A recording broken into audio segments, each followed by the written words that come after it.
Hey guys, this is going to be question 1 from the OCR A-Level Maths Paper 2 Pure and Stats from 2018. Very, very simple question here. If you're not getting these marks, you are really going to struggle in the A-Level probably. This is really a GCSE question, to be honest with you. But I'm going to do it for completeness because I'm planning to make videos on all of these questions anyway.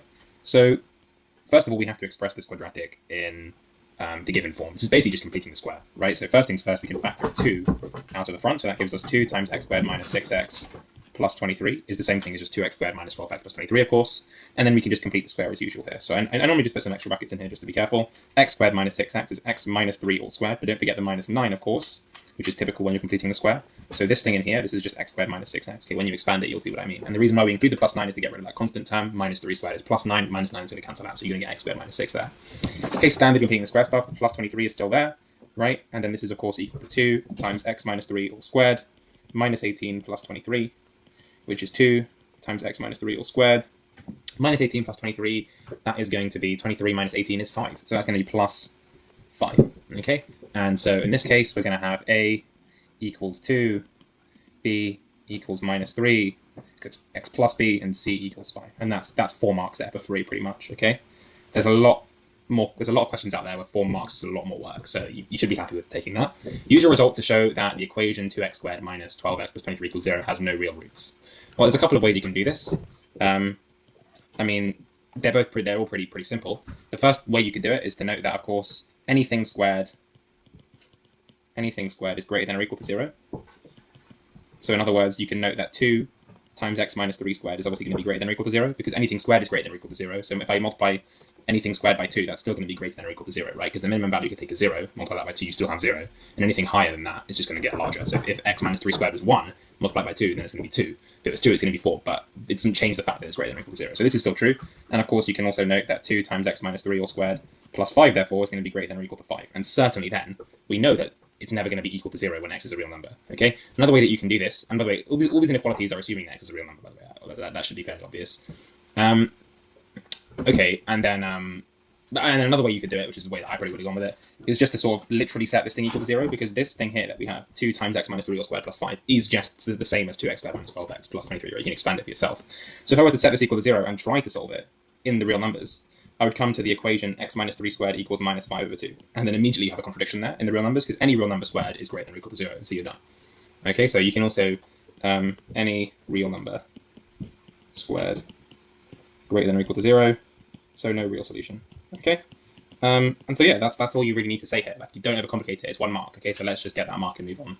So the last part of this question here is telling us that we have the equation 2x squared minus 12x plus k equals 0, and that equation has a repeated root. Okay, and we need to find the value of the constant k. Okay, if you've done any A-level maths, right, this is something that's introduced very early on, you should be able to get this, hopefully. And it's to do with the discriminant, of course.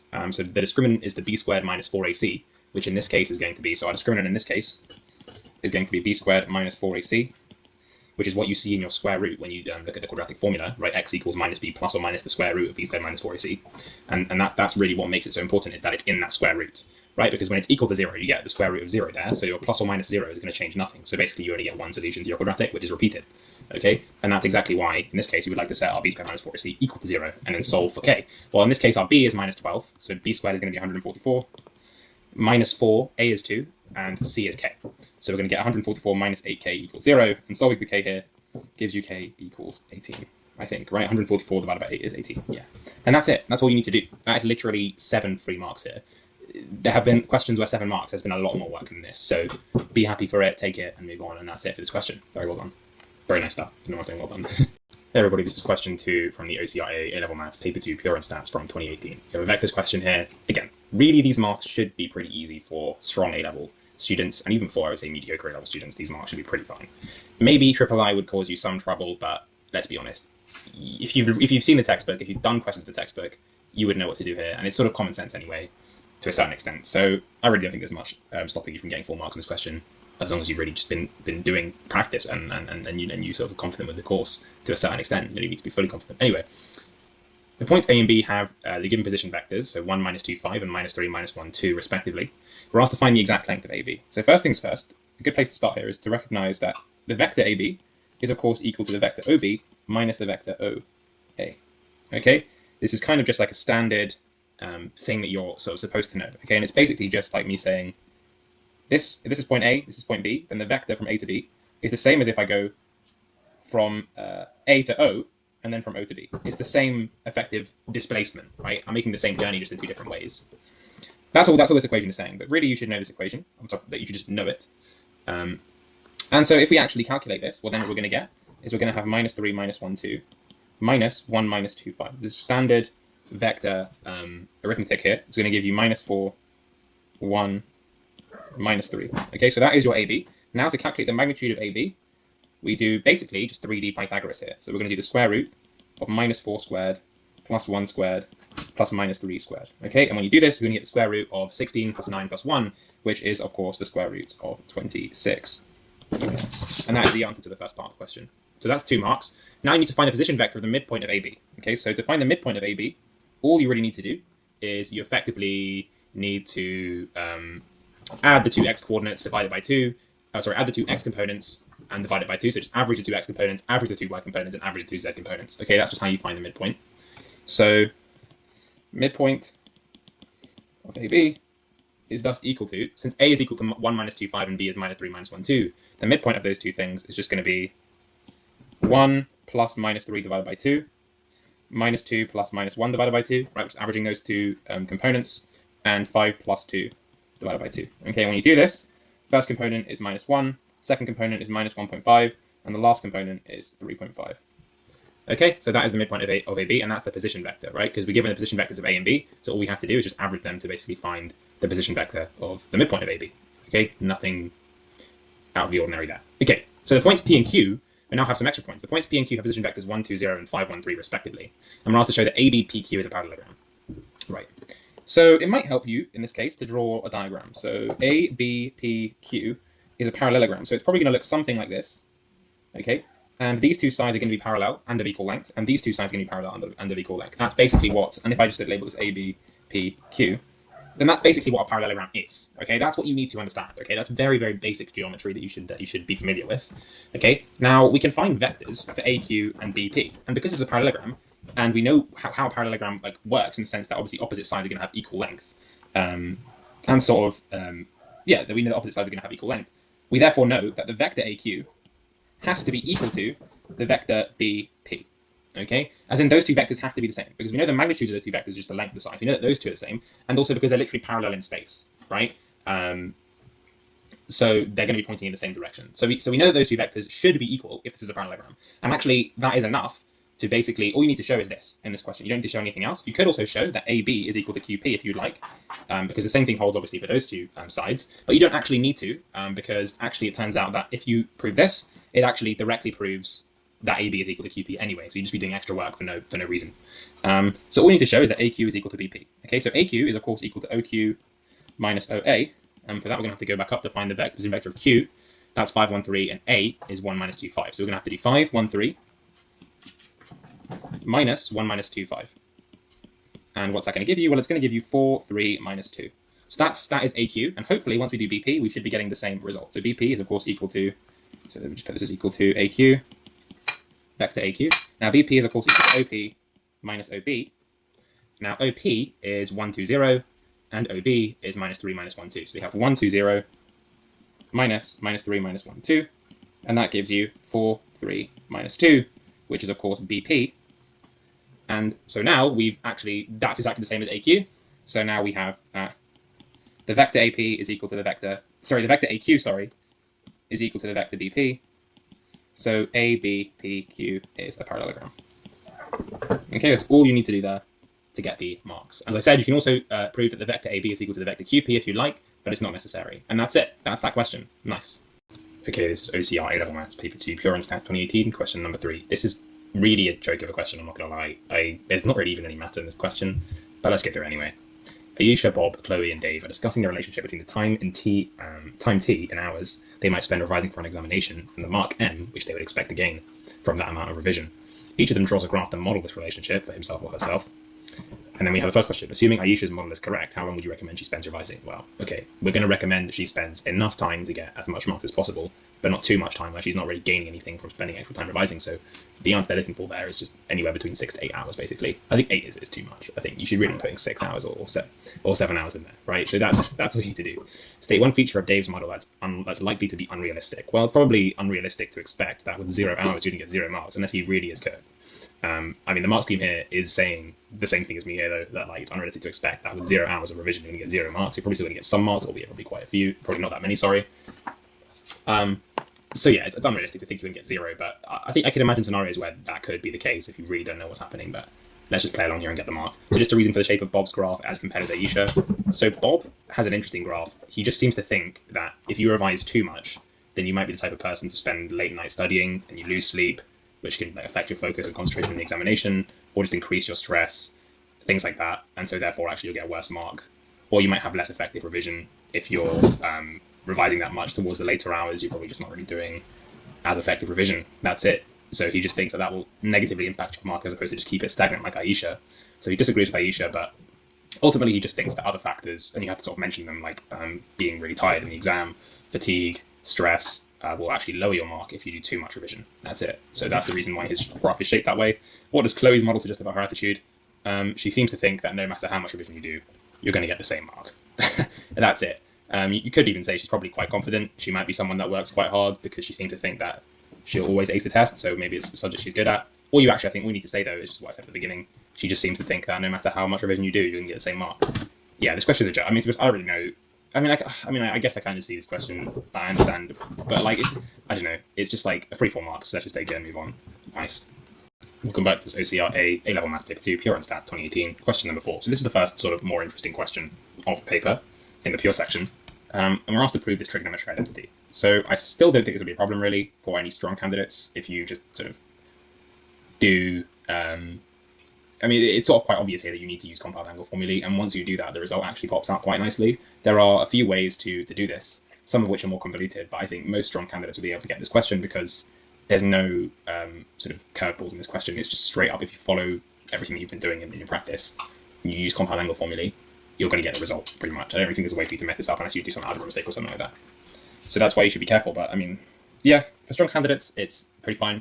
This is probably the first question where I think even I think a mediocre candidate might struggle a bit if they're not too confident with compound angle. It's a new concept for a level, so I'm not surprised. I'm going to go through the most efficient way to do this question. There are some other ways. If you have other ways of doing it, you can maybe put them in the comments, but let's go. So first things first, we recall that, so cos squared theta minus sine squared theta, and I think this might also be in the formula book, but cos squared theta minus sine squared theta, that is equal to cos, or congruent to, I should say, cos 2 theta, or identical to, right? Because for every value of theta, this is true.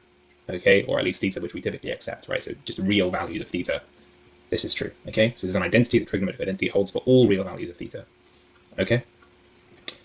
So this is true, and so therefore we know that sine squared theta minus cos squared theta must be identical to minus cos 2 theta for all real values of theta.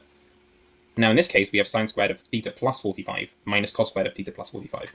That doesn't really make a difference though, right? Because if I make a substitution, u equals theta plus 45, then my identity is just sine squared u minus cos squared u, which I know is identical to minus cos 2u. Okay, so the left-hand side here is minus cos of 2 times theta plus 45. Okay, so sine squared of theta plus 45 minus cos squared of theta plus 45 is just equal to minus cos of 2 times theta plus 45. Okay, I should put the degrees outside of everything. Sorry, put the degrees outside of everything. Okay, because we're working in degrees here. So my left-hand side is equal to this, and once you expand this, that's just the same as minus cos 2 theta plus 90, okay, degrees. Right, and from here, I mean, there is no escaping it, but because you have 90 degrees, it's a bit nicer than if you were to use compound angle with 45 degrees. You still have to use compound angle here. So you should know that cos of alpha plus beta is equal to cos alpha, cos beta, minus sine alpha, sine beta. And I think this is also in the formula book. If it isn't, it's not too hard to memorize after you've done some practice. So in this case, our alpha, actually leave it there, alpha is 2 theta and beta is 90, so we just substitute those in. You get that cos of 2 theta plus 90 degrees is equal to cos 2 theta, cos of 90. So cos of 90 degrees is actually just going to be 0, okay? So that's just going to be times 0, minus sine of 2 theta. Now sine of 90 is actually just going to be 1, Okay, so it's going to be times 1. So this entire right-hand side is just minus sine 2 theta, right? Which obviously therefore implies that minus cos 2 theta plus 90 degrees is actually just going to be... I should really put an equivalent sign here instead of an equals, by the way, for the cos alpha plus beta, because that's true for all real values of alpha and beta. Okay, and so therefore this is also going to be an equivalence here. And that should be an equivalence there. Okay, and so we know that minus cos of 2 theta plus 90 degrees is just really equivalent to sine 2 theta, because we've already shown that cos of 2 theta plus 90 degrees is equivalent to minus sine 2 theta. So if we move minus sine onto the other side, we know that's equivalent to sine 2 theta. Really, most of the stuff I'm doing here should be equivalent signs, by the way. You don't have to use them, but it's technically correct. Okay. So, fine. Okay. And so we showed that sine squared of theta plus 45 minus cos squared of theta plus 45. That's just identical to minus cos of 2 theta plus 90. And we've also shown that minus cos of 2 theta plus 90 is congruent, or sorry, not congruent to, well, I guess it is identical to sine 2 theta. And so because we've shown that that expression, our initial expression, is the same thing as minus cos of 2 theta plus 90, and we've shown that minus cos of 2 theta plus 90 is the same thing as sine 2 theta, we therefore have that sine squared of theta plus 45 minus cos squared of theta plus 45 is just exactly the same thing as sine 2 theta, exactly as required. And that completes the question. Nice. Okay, welcome back to this OCR A-Level Math Paper 2, Pure and Stats 2018, question number 5. So we have a proof question here, where we have to use proof by counterexample and proof by contradiction, and then sort of follow that up with a direct proof actually as well. So there's actually quite a lot of proof methods in this one question, so it's quite a nice question for that topic. I don't think this is really a problem, this question, for strong candidates.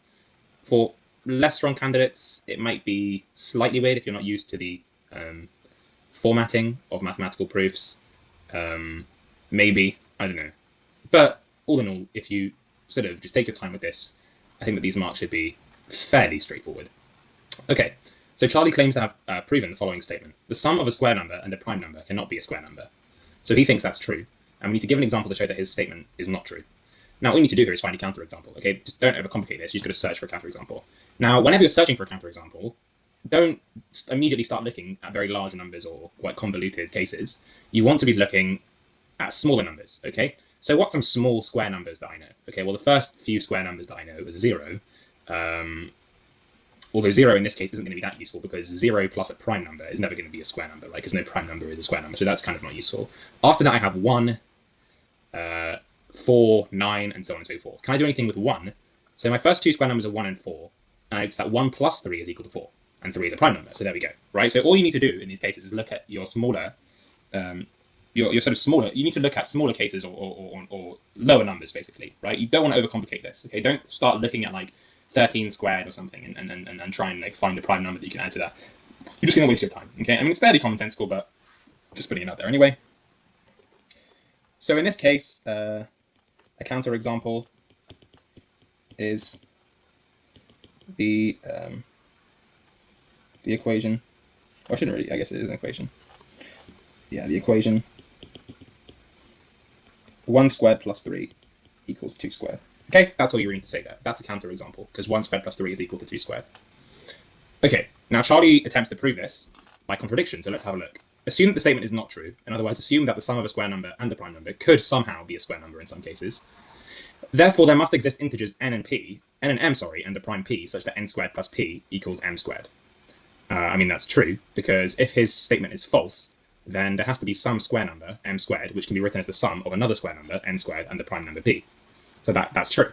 So that's true. So he has that n squared plus p equals m squared. That's true. Then what he does, he says, therefore, p equals m squared minus n squared. Obviously, that's true. He's just rearranged it. He hasn't done anything crazy there, right? There's no reason why that would be true. And then once you have p equals m squared minus n squared, he actually just completes the square on it, which, again, nothing wrong with that at all, okay? So m squared minus n squared can obviously be written as m plus n multiplied by m minus n. Okay, that's perfectly fine. Therefore, p is the product of two integers. I mean, that's true because we're told that n and m are both integers, right? He says in the second line, there exist integers m and n. So therefore, m plus n is also an integer, and m minus n is an integer. So we have two integers, we're multiplying them together. So yeah, we have the product of two integers, which is equal to p. So that's true. But then he says, therefore, p is not prime. Okay, so this is the problem. Just because p is the product of two integers does not mean that it's not prime. Okay, every number, including prime numbers, are the product of two integers. Okay, so that's the problem there. Okay, because a prime number can be written as itself times 1, right? And 1 is an integer, and the prime number itself is also an integer. Okay, so a prime number can be written as the product of two integers. So that's the error that Charlie makes in this problem.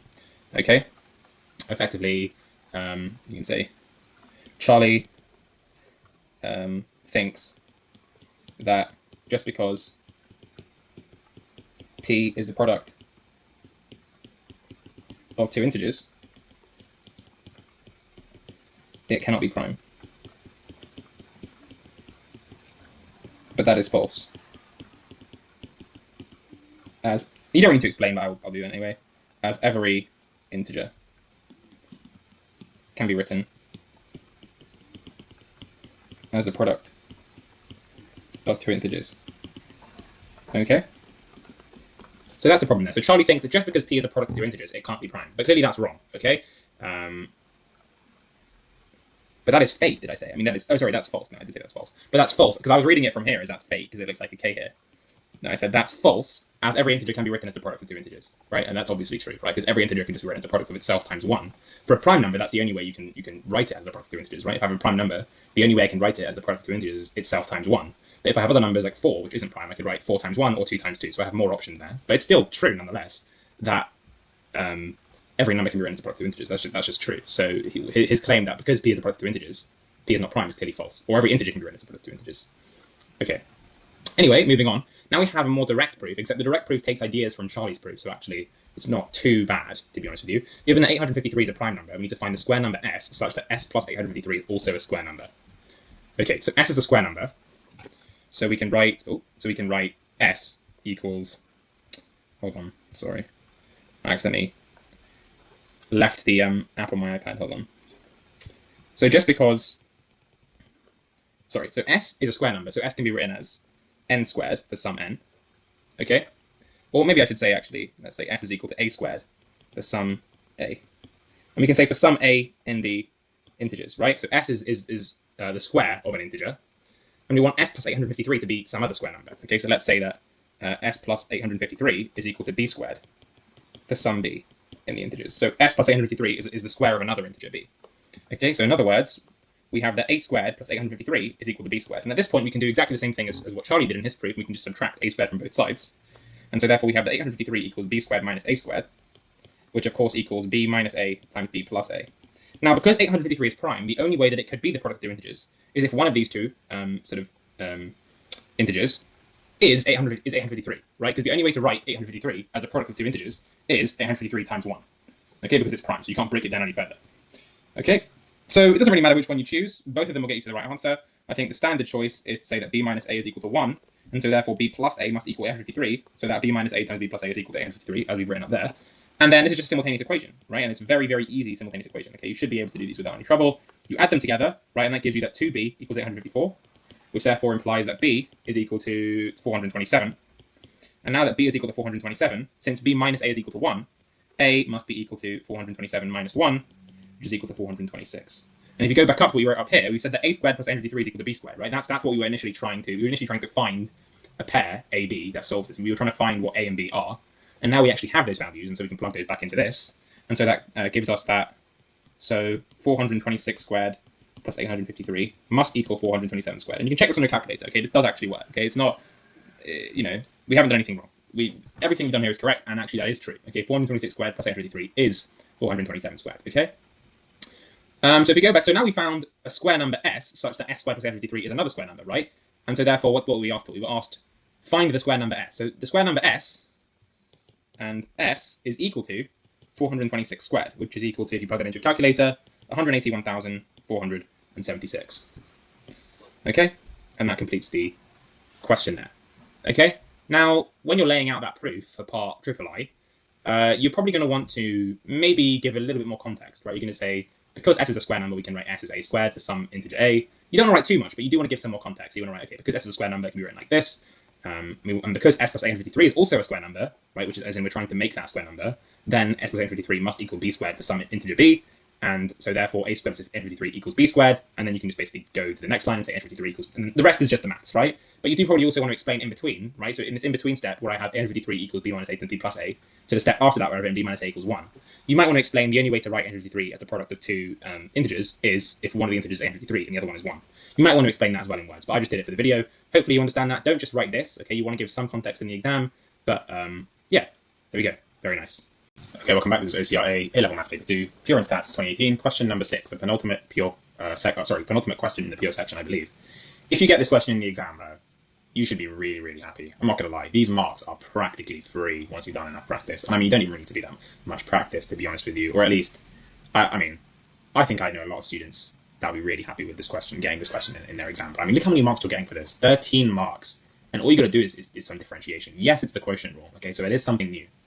Right? But that's basically, that might even, I don't even know if that's in the formula book, actually. It might actually be in the formula book. Let's just investigate this. Is that in the formula book? Quotient rule, quotient rule, quotient rule. Okay, so that's, oh, it actually is, bro. So the quotient rule itself is in the formula book. All right, so you don't even need to remember that. So you're just applying the quotient rule here, and then applying it again to calculate your second derivative, and then seeing whether that second derivative is positive or negative to ascertain whether your turning point is a maximum or minimum. Like, guys, this is very, very, very simple rule following. There's nothing crazy about this question. Another interesting thing about this question is that, why is this function was coming back to me, ln x over x? I put in a question to the daily logic a couple of weeks ago, which was literally kind of similar to what II is getting at. I said II is like, not asking to do anything crazy, but it's like, it's related to that, because II is basically telling you to show that 2 to the 4 equals 4 to the 2, right? So 16 equals 16. It's not really, well, it is asking you to basically verify that. But just in a different way. And like the a to the b equals b to the a question, obviously the only solution to that was 2 to the 4 equals 4 to the 2. And that was really, really closely tied to ln x over x, and you had to do turning points there as well. So this question is sort of like bringing back like memories of that, my interview question for some reason. For some reason I can't escape this function for whatever reason, but anyway, moving on. Let's look at this question. So a curve has equation y equals ln x over x. Find the x-coordinate of the point where the curve crosses the x-axis. So this is just an x-intercept. So whenever you're trying to find x-intercepts of functions, at the point where the curve crosses the x-axis, the y-coordinate of your x-intercept is going to be 0, okay? Because the x-axis is just the line y equals 0, okay? So any point on the x-axis will always have y-coordinate 0, so namely the point where your function crosses the x-axis will also have y-coordinate equals 0. So all we need to do here is set y equal to 0 and solve for x. So let's do that. So we have 0 equals ln x over x. Now multiplying by x tells us that ln x equals 1, and so therefore, ln x equals 0, not ln x equals 1, because 0 times x equals 0. And therefore x equals e to the power of 0. So you can just undo that natural log by raising e to the power both sides. And e to the 0 is, of course, 1. So x equals 1. So your x-coordinate of the point where the curve crosses the x-axis is going to be 1. X equals 1. And you're done. That's 2 marks there, pretty much free.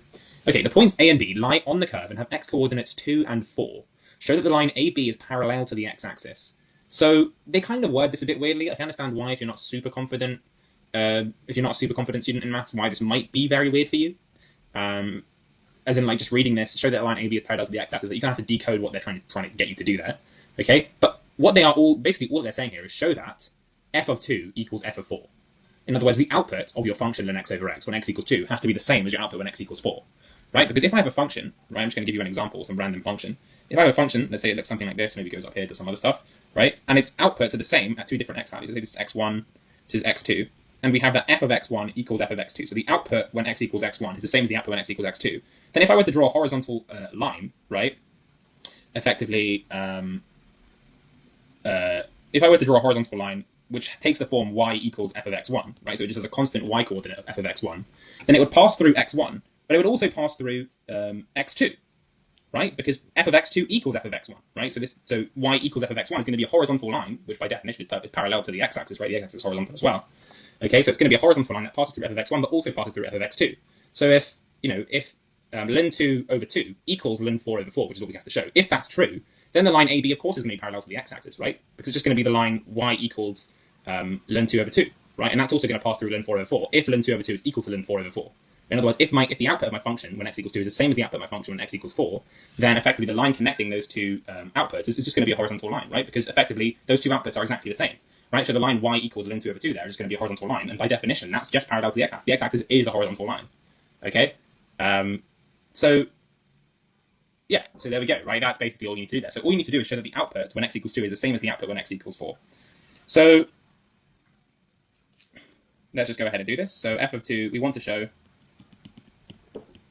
that f of 2 equals f of 4, where f of x equals ln x over x. Okay? So f of 2 equals ln 2 over 2. F of 4 equals ln 4 over 4, right? Now observe that ln 4 over 4 is equal to ln of 2 squared. over 4. Now, you might ask, okay, why are you writing it like that? Well, it's because now, whenever you have ln of a to the b, that is just always going to be the same. It's identical to b ln a. Okay, this is one of your rules, one of your laws of logarithms here. Okay, you should know this rule inside and out when you sit your A-level exams. Okay, this is a very, very standard rule. And so, because that is a law of logarithms, effectively, I can just pull this 2 down to the front, and now I have 2 ln 2 divided by 4 is just the same as ln 4 over 4, right? Because ln 4 is ln of 2 squared, and I can pull that 2 in the exponent in the powers down to the front, right? So my law of logarithm. Now, 2 over 4 is going to be a half, so if we simplify this fraction, this gives us ln 2 over 2. Right, so we've shown, therefore, that ln 4 over 4 equals ln 2 over 2. So f of 4 equals f of 2. And AB is parallel to the x-axis. Okay? As required. Right, perfect. So what are we doing in part triple I then? It says find the coordinates of the turning point on the curve. Okay? So the turning point is always going to satisfy a particular equation, okay? And you should be thinking here, set my derivative equal to 0. Okay, turning points are always going to be the solutions to dy dx equals 0 for your function y, whatever it is, in this case ln x over x. Okay, so turning points satisfy dy dx equals 0. Okay, so this equation dy dx equals 0, once we solve it, we're going to get a value for x, right? So actually, not really the turning points, the x-coordinate of the turning point satisfies this equation. Okay, so I should really say that instead. Because dy dx is a function of x, and then once I set that equal to 0 and solve it, I'm going to find the x-coordinate of my turning point. So x-coordinate of turning points, x-coordinates of turning points satisfy dy dx equals 0. Okay? So whenever you have a turning point, dy dx is going to equal 0, effectively, okay, at that point. So all we need to do here is just take our derivative, take the derivative of ln x over x, and set it equal to 0, okay? So let's do it. So in this case, y is equal to ln x over x. So we need to use some quotient rule here. So how exactly are we going to do this? Well, the way that I remember the quotient rule is basically whenever I want to take the derivative of a function where I have basically a rational function, so it's going to be f of x over g of x, I always think of it as low times the derivative of the high minus high times the derivative of the low, and then divide that all by the thing on the bottom squared, basically. So I think low d high minus high d low, square the bottom, away we go, basically, right? So that's just like a nice mnemonic. I didn't make that up. I think I got that from, I don't remember his name, someone on YouTube though. Someone very famous on YouTube though. He doesn't have videos and things. So there we go, right? So let's do it then. So how are we going to calculate dy dx? So we have to do low, so x, d high, so that's times the derivative of the top function, which is ln x. The derivative of ln x, you should know this, is 1 over x, minus high, so that's ln x, times the derivative of the bottom, or high d low. The derivative of the bottom is just 1, derivative of x is 1, so that's times 1. And then square the bottom, so square the x, and away we go, and we're done. Okay, so that is our derivative. X times 1 over x minus ln x times 1 all over x squared, which gives us 1 minus ln x all over x squared. Okay? So dy dx equals 0 implies that 1 minus ln x over x squared equals 0. Okay, so this thing on the left-hand side equals 0. Okay, so now we have an equation which we need to solve. We can multiply both sides by x squared, and therefore we have that 1 minus ln x equals 0. Okay? And then this, obviously, by adding ln x to both sides, we get that 1 equals ln x. And then by doing e to the power of both sides, we have that e equals x. Okay? So, when trying to find the x-coordinates of our turning points, or point/points, we've only found one x-coordinate, so there's only one potential candidate for a turning point of our function, and that's at the and that's sort of the point on our function whose x-coordinate is e. Okay, e, remember, is Euler's number, e, 2.71828, bunch of other things. Okay? And, of course, our function ln x over x, when x is equal to e, we know that we have some sort of turning point. Okay? So all we're asked here is to find the coordinates of the turning point. So we know that the turning point has x coordinate equal to e. So now all we need to do is find the y coordinate when x equals e. So when x equals e, y equals ln e over e, right? Because our function is ln x over x, so at x equals e, y is equal to ln e over e, which is just equal to 1 over e. Okay? So coordinates of our turning point are e 1 over e. Exactly as required. Actually, don't write exactly as required. I feel like I do that too much. If it's a show that, then you write exactly as required. But in this case, all we have to do is find it, so don't write that. Okay, now for the final part of the question, we need to determine whether or not this turning point is a maximum or a minimum. Right, so we want to classify our turning points. We have to look at the second derivative. Okay, very standard, pretty much textbook rules here are, you find your turning points by setting the derivative equal to 0, then you classify them by checking whether your second derivative is positive, negative, or 0, effectively, okay? So let's see what happens. We're going to find what d squared y dx squared is, so we're going to figure that out. And then we're going to plug in x equals e, because we know that that's the coordinate of our turning point, and we're going to see whether or not the second derivative is positive, negative, or 0 at that point. If it's positive, then remember we have a minimum, so it's actually the opposite as to what you might sort of think intuitively. If the second derivative is positive, we have a minimum. If the second derivative is negative, we have a maximum. If it's 0, we don't know. Okay, but in this case, it's not going to be 0, so don't worry, because it actually tells us that the turning point is a maximum or a minimum. Okay, so don't need to worry about any points of inflection or anything like that. So, in this case, d squared y dx squared is going to be the derivative of dy dx. And what's dy dx here? So that's going to be 1 minus ln x over x squared. So let's do this step by step. So we're going to do low d high, it's another quotient rule here. Low is x squared times d high. So the derivative of the numerator is going to be the derivative of 1 minus ln x. The 1 just goes away, derivative of a constant is 0. The derivative of minus ln x is going to be minus 1 over x. Okay, that's the derivative of minus ln x. So low d high minus high, which is 1 minus ln x, d low. The derivative of x squared is 2x. Okay, that's very standard, so you just write times 2x there. Square the bottom, so we're going to square the x squared, we get x to the 4, and away we go, and we're done. Okay, that's all you need to do. So this is our derivative. X squared times minus 1 over x, minus 1 minus ln x times 2x, all over x to the 4. That's our second derivative. When you clean this up a little bit, you're going to get minus x, because x squared times minus 1 over x is minus x, minus 2x multiplied by 1 minus ln x, all over x to the power of 4. Obviously, we can pull out a factor of x here, and so divide the entire thing by x, and that gives us minus 1 actually, minus 2 times 1 minus ln x, over x to the 3, and that's equal to our second derivative, right? All we've done is we've taken the thing on the left-hand side and just basically we factored out x on the top, so it's x times minus 1 minus 1 minus ln x. It's x times minus 1 minus 2 times 1 minus ln x, and we just basically cancel the factor of x in the numerator and denominator, because we can cancel out a factor of x in our denominator to make it x to the 3. So our second derivative is actually this. It's minus 1 minus 2 times 1 minus ln x, all over x to the power of 3, which you can clean up and you'll get 2 ln x minus 3. You're just basically expanding and cleaning up here, because you get minus 1 minus 2 plus 2 ln x, so you can get 2 ln x minus 3 over x to the 3. Okay, and that's it. Okay, so that's your second derivative.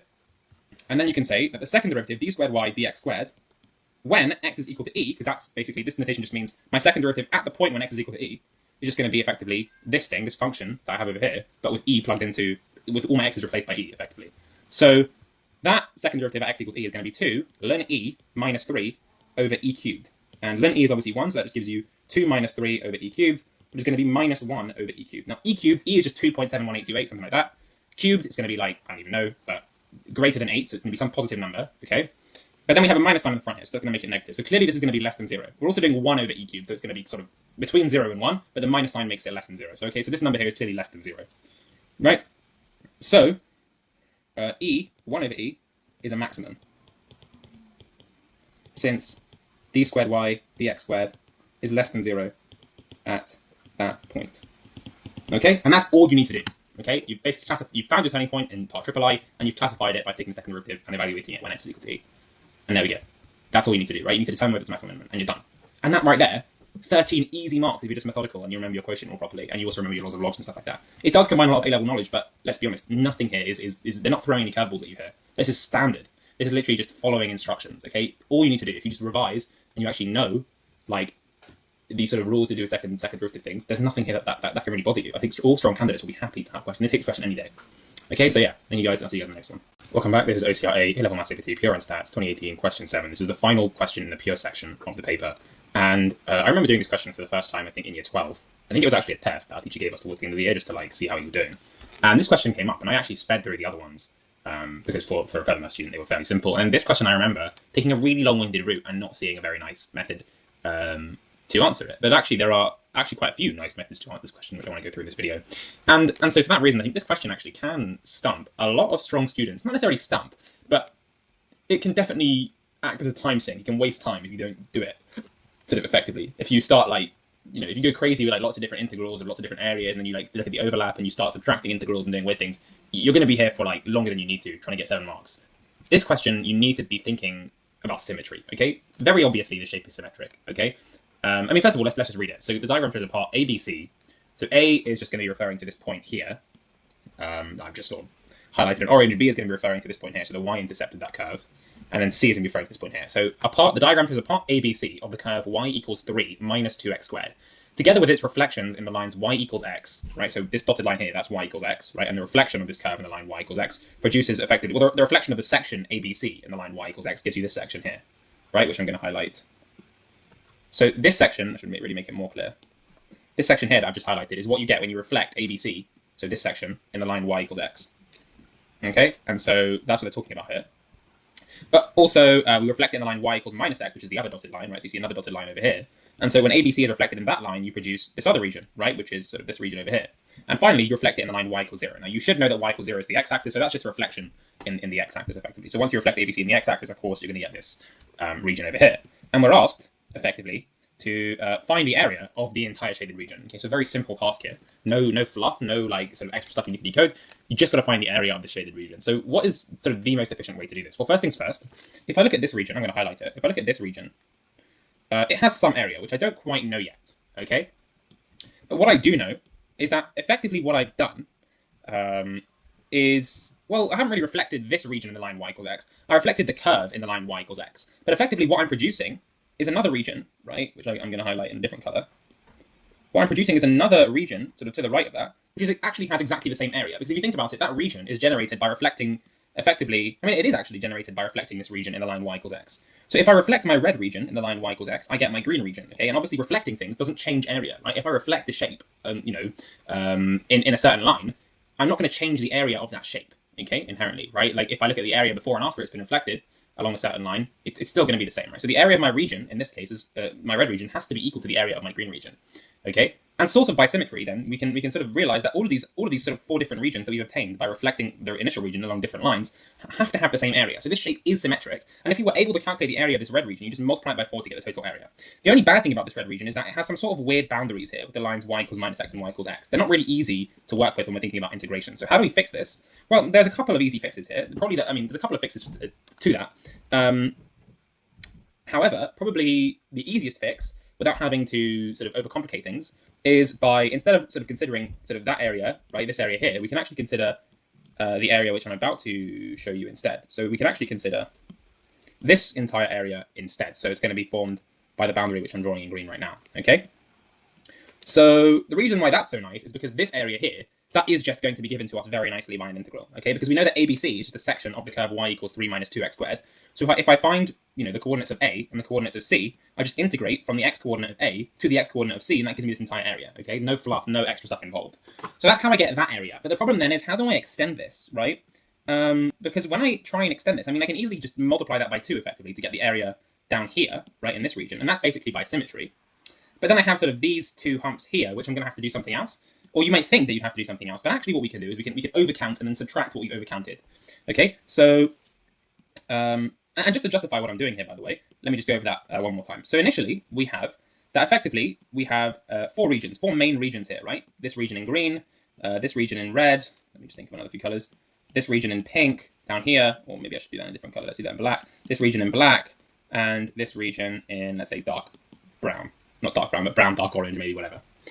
So initially we have 4 of these different regions, and my claim was that these regions have the same area because they're basically just this region in green, but reflected along different lines, right? If I reflect that region along the line y equals x, I get this region. If I reflect it along the line y equals minus x, I get this region. If I reflect it along the line y equals 0, I get this region down here, okay? So basically, and my claim is that when I reflect a region along a certain line, I preserve the area of that region. Right? The area of that region isn't going to change when I reflect it along a certain line. So if I have 4 of these regions, right, and they're each obtained by the reflection of this initial region, each of the regions have to have the same area as the initial region. That was my initial point.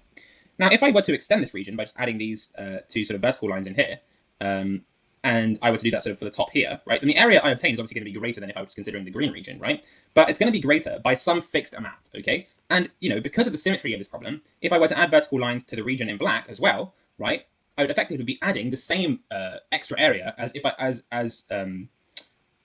I were to add those vertical lines to the top green region, right? So when I add in those vertical lines and consider the new area, which is a lot easier for me to calculate, okay, I automatically know that this area in green, this new area, which I've sort of created here, is going to be the same as this new area in black, okay? Effectively by symmetry, by an extension of the argument that I was already using. Okay, so if we calculate those 2 areas, right, then we have, this entire area, but we still don't have these 2 sort of hump sections here. So how are we going to get those? Well, we can consider effectively the same thing, but sort of horizontally. So if I know what this area is here, right, then you can imagine just rotating this shape 90 degrees anti-clockwise. If I rotate this shape 90 degrees anti-clockwise, it's going to look the same because it has sort of rotational symmetry, okay? And because of the way that I've generated this shape by reflections, effectively, it's generated a shape, you don't need to be too specific, but it's generated a shape which has rotational symmetry, okay?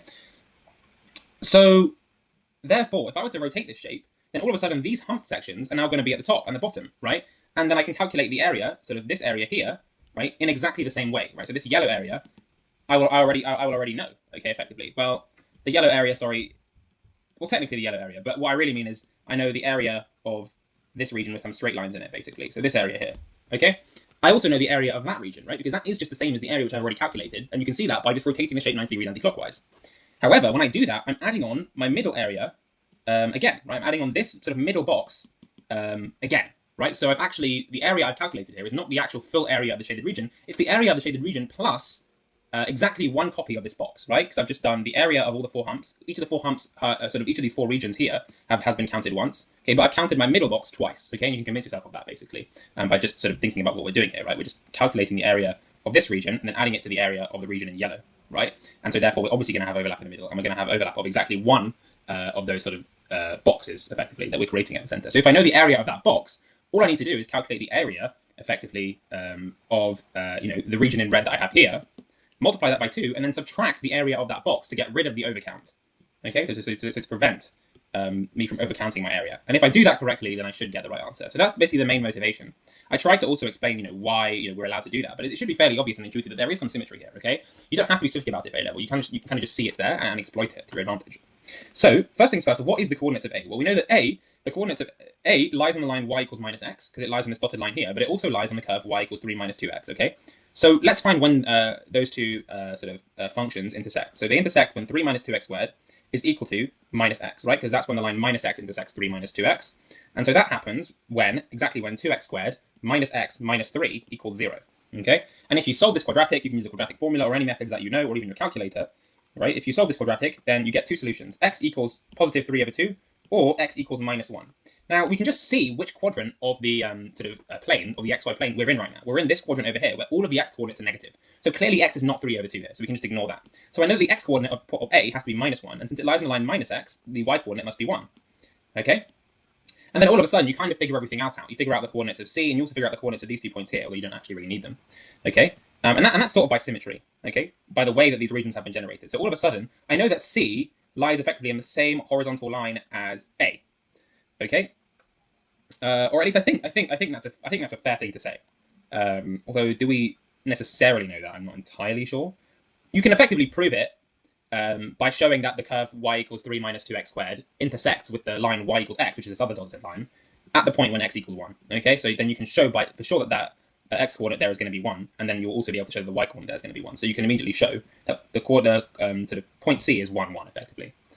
So you can either use the intersection quadratic to figure out what the coordinates of C are, or you can just use the sort of symmetry here, which is there, right? Because it gives you the same answer effectively. So we now know the coordinates of A and C, and I know the x coordinates of A and the x coordinates of C. So I can just integrate from the x coordinate of A to the x coordinate of C to find this area here, basically this area in red. So let's just do that. So the integral. So what we need to do is we need to do the integral from minus 1 to 1 of the curve that we're given. So the curve that we're given is 3 minus 2x squared. This is a very, very standard integral, right, with respect to x, of course. And if you just do this sort of step by step. So the integral of 3 minus 2x squared is going to be 3x, of course. You always, the constant integrates to the constant times x. And then 2x squared is going to integrate to minus 2x cubed divided by 3. Okay, standard reverse power rule stuff. And that's going to be between minus 1 and 1. Okay, because it's a definite integral, we don't have a constant of integration. And then we can just sort of plug in our bound. So we have 3 minus 2/3 minus 3 plus 2/3, because we're going to have minus 2 times minus 1 over 3, so that's going to be plus 2 over 3.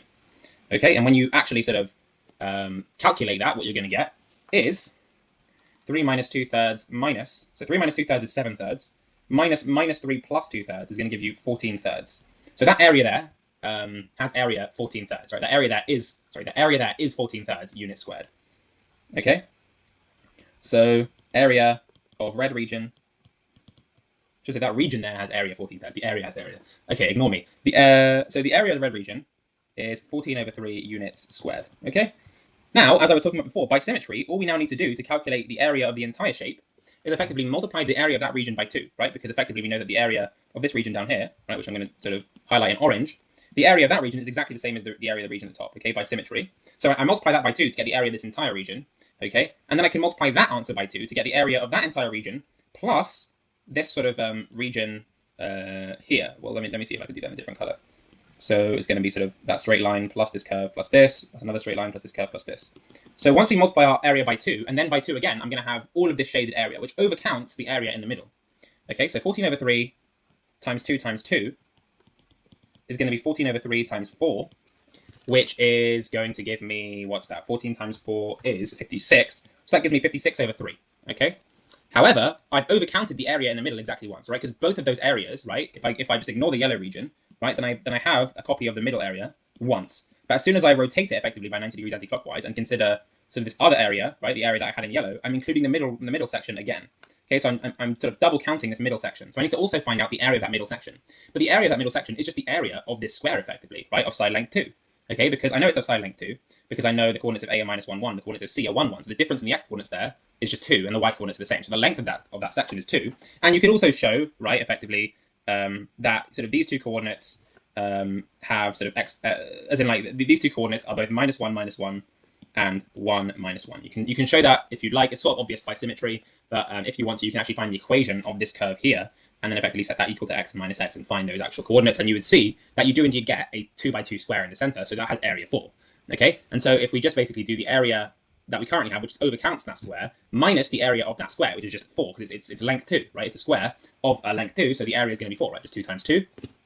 So if we do 56 over 3 minus 4, we should get the correct answer. So 56 over 3 minus 4 is 56 over 3. 4 is just 12 over 3, so this just gives us 44 divided by 3, and that is actually the correct answer. So, so our area, so the required area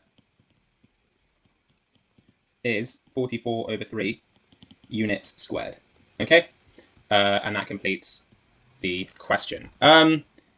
Yeah, this is a difficult question. I would say this is actually a fairly difficult question. To do it effectively, you need to be able to think a little bit more than you had to think for the other questions.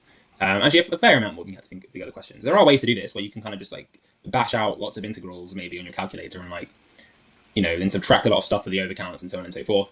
But I think this is probably the cleanest way to do it. If you just notice that symmetry, you can get this done really, really quickly. I spoke through it, so it took me 20 minutes. But if I was in the exam, I wouldn't have to necessarily justify. I was trying to justify what I was saying with the symmetry without being too rigorous. And I think I did an alright job. Hopefully I did. If you are confused or anything, do say in the comments. But yeah, this question, I think that's the best way to do this question. And I think you do need to think of it a fair amount to do this question well, okay? It's not really just plugging and playing or just following instructions necessarily. You do have to sort of think of it for this question. So that makes this question very difficult, but to be expected. It's the last question of the pure section, so there we go. Very nice stuff. Okay, OCR A-level maths paper 2 here, pure in stats 2018, question number 8. The first question in the stats section for the paper, mostly very standard. Well, yeah, I would say this question is just generally very standard. Maybe the last part of the question is a bit weird, but if you've worked with Z-scores and done and covered them in class, this should be fairly straightforward. Nothing really very unusual here. Anyway, let's get straight into it. So we have the variable x, which is normally distributed with a mean of 20 and a variance of 9. So remember that second term there in the brackets is referring to the variance of the normal distribution. Okay.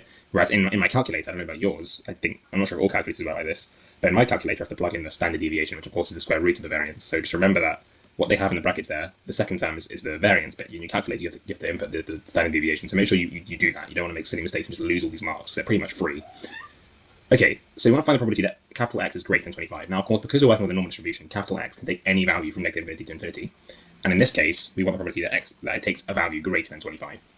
Okay, and in order to do this, there's really nothing actually that you need to do other than just plug this into your calculator. So you should have a statistics section for your calculator. For me, I have a CG50, so it's quite funky.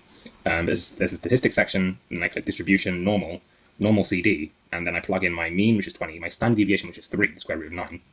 And in this case, my lower bound is going to be 25, okay? And my upper bound is going to be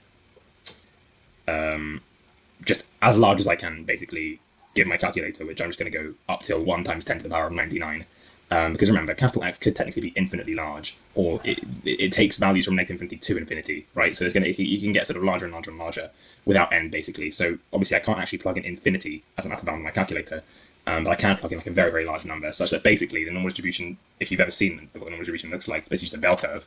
So for very, very large values of capital X, it's going to be associated with very, very small probability density. So it's going to be basically like no extra probability will be added that will affect the first like 2 significant figures of the probability anyway. So it doesn't really make a difference. So yeah, so there we go. So we're basically saying our lower bound is 25, right? Because we have the probability that X is greater than 25, but we don't have an upper bound, so we don't really care about X being less than anything. So upper bound is just going to be effectively 1 times 10 to the 99. When you plug that into your calculator, you basically just get that the probability that X is greater than 25 is approximately 0.048 to 2 significant figures. And that is the answer there. That's what we need to do. Okay, so the next part we're told that the probability that X is greater than A is equal to 0.2, and we need to find A. So in this case, you need to use the inverse normal. So hopefully you've come across this before. effectively, inverse normal is just basically just manufactured for these types of problems. So in this case, if I plug into my calculator inv norm, which means inverse normal of sort of 0.2 for a normal distribution with mean 20 and standard deviation 3, then my calculator will just output A. That's basically what the inverse normal is actually manufactured to do. So it's just a calculator function. You don't need to really worry about it because the normal distribution does have a functional form. You don't really need to know it though for the A level. And of course, every function will have an inverse. So you'll be able to basically find A given the probability instead of go the other way around. But your calculator can do this for you. So basically at A level, we need to know what to do. All you need to know how to do is just use your calculator to get the required result. In this case, you want to find A. So whenever you're given these sorts of problems, like probability that X is greater than A is equal to P, for some normal distribution with given mean and variance, you just plug into your calculator, effectively the inverse normal of P with your given mean and variance, right? So with your given mu and sigma. And this will always give you A, effectively. Actually, there are some caveats. You do need to actually also explicitly tell your calculator that you're talking about the right in this case, because the probability that X is greater than A. So your calculator needs to know, if you give it like probability P equals 0.2, for example, and your normal distribution looks something like this, then yeah, your calculator needs to know, do you want the probability that X is greater than A to be 0.2? So it'll be somewhere over here. Sorry, so it'll be somewhere over here. Or do you want the probability that X is less than A to equal 0.2, in which case it'll be somewhere over here? Or do you want something where it's sort of like in between the two? So that's called like a central inverse normal, effectively. So you need to also specify that in your calculator. But hopefully these things are fairly obvious to you at this point. But yeah, basically just calculator work again for this mark. So you're just going to do the inverse normal of 0.2 for a normal distribution with mean 20, standard deviation 3. And the tail is going to be to the right. So on my calculator, I have an option for tail, and I just say tail right, because in this case, we are looking for area, the probability that X is greater than A. X is greater than A to be 0.2. So basically the area of my graph represents the probability, the area underneath my graph represents probability, and that's going to be the area to the right of my value of X equals A, basically. So that's why the tail is right here. And then once you've done this, and you plug in 0.2, you should get a value. Yeah, so you get A equals 22.5. A equals 22.5, which is the answer there, right? You need to do is find A. So you can also verify this if you actually just use the same thing that we did for part A, and we check probability X is greater than 22.5, then you'll notice that we do indeed get roughly 0.20, which is exactly what we expected here, because we want the probability that X is greater than A to be 0.2. So that means that the inverse normal did the right job, so that's good. Okay, there we go. That's all you need to do for that question. It's just calculator work. Yeah, there we go. All right, part C. Find B such that the probability that 20 minus B, that X is between 20 minus B and 20 plus B is equal to 0.5. So this is actually a case where you'd have to use inverse normal, but with the tail being central. So in the last case, we used tail being to the right, because the area, the probability that we're thinking about is represented as the area underneath our graph, basically, for the normal distribution, because it's a continuous distribution. So probability is just basically represented by area in that case. And in the previous case, we cared about the probability that X was greater than A, so that the area would be to the right of X equals A. In this case, though, the area that we're interested in is actually like sort of in between two X values. It's in between X equals 20 minus B and 20 plus B, and it's just all that area in between it.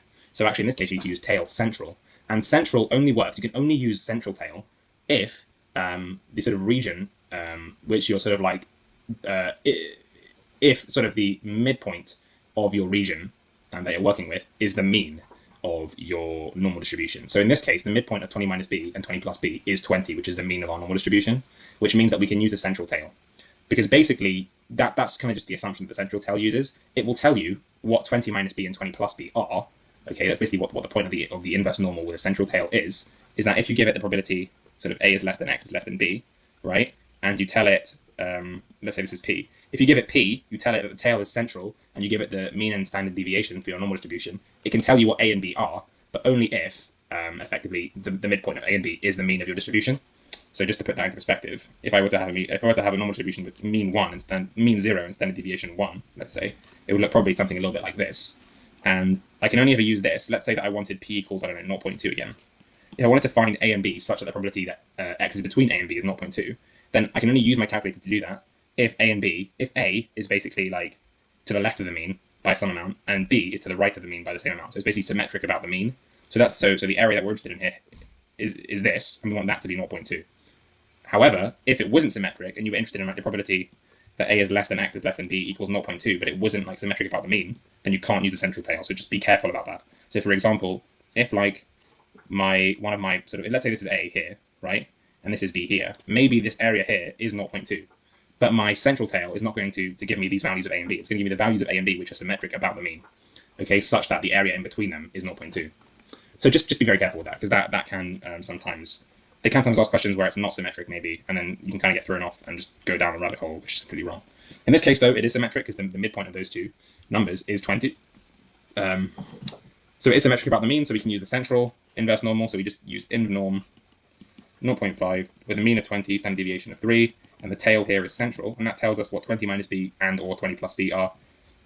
So if I do distribution, normal, inverse normal, area 0.5, central tail, sorry, not 0.55, 0.5, and I get that 20 minus b is equal to 17.9765307.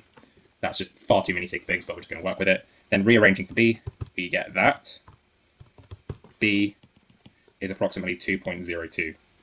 3 significant figures, which is exactly what we wanted to find, and that gives you 3 marks, basically for free if you know how to do that. I know that my explanation was a bit long-winded there, but if once you know how to do these questions, it will take you like a minute to do, and then that's it.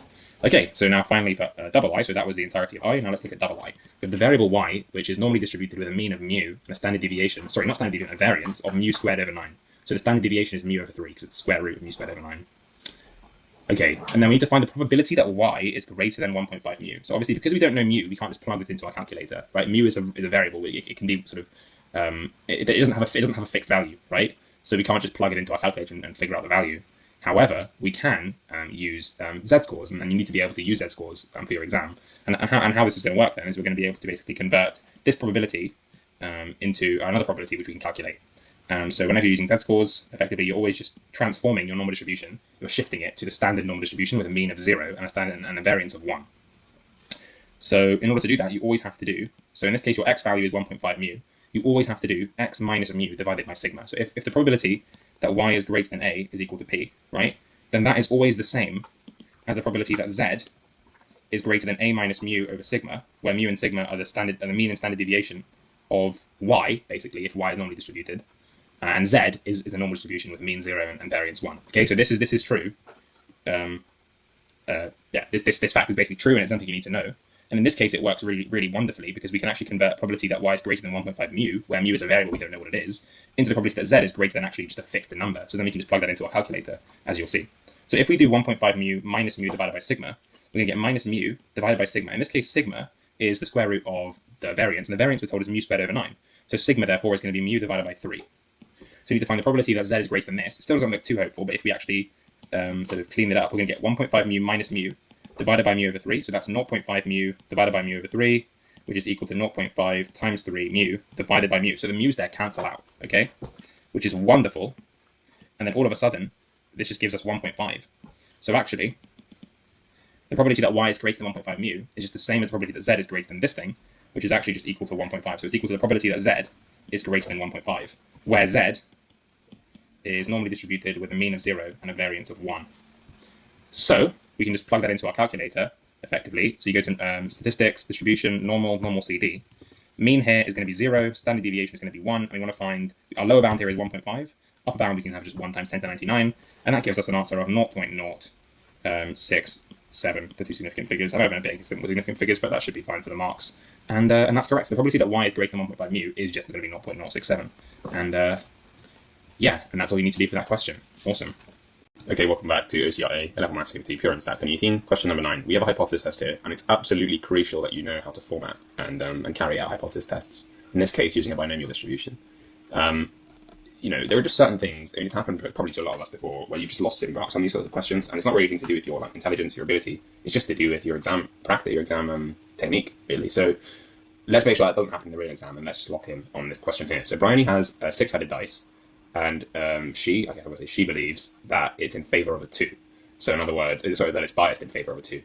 So in other words, what that means is that the probability of getting a 2 is going to be greater than 1/6, according to Bryony, for this particular dice, 6-sided dice. And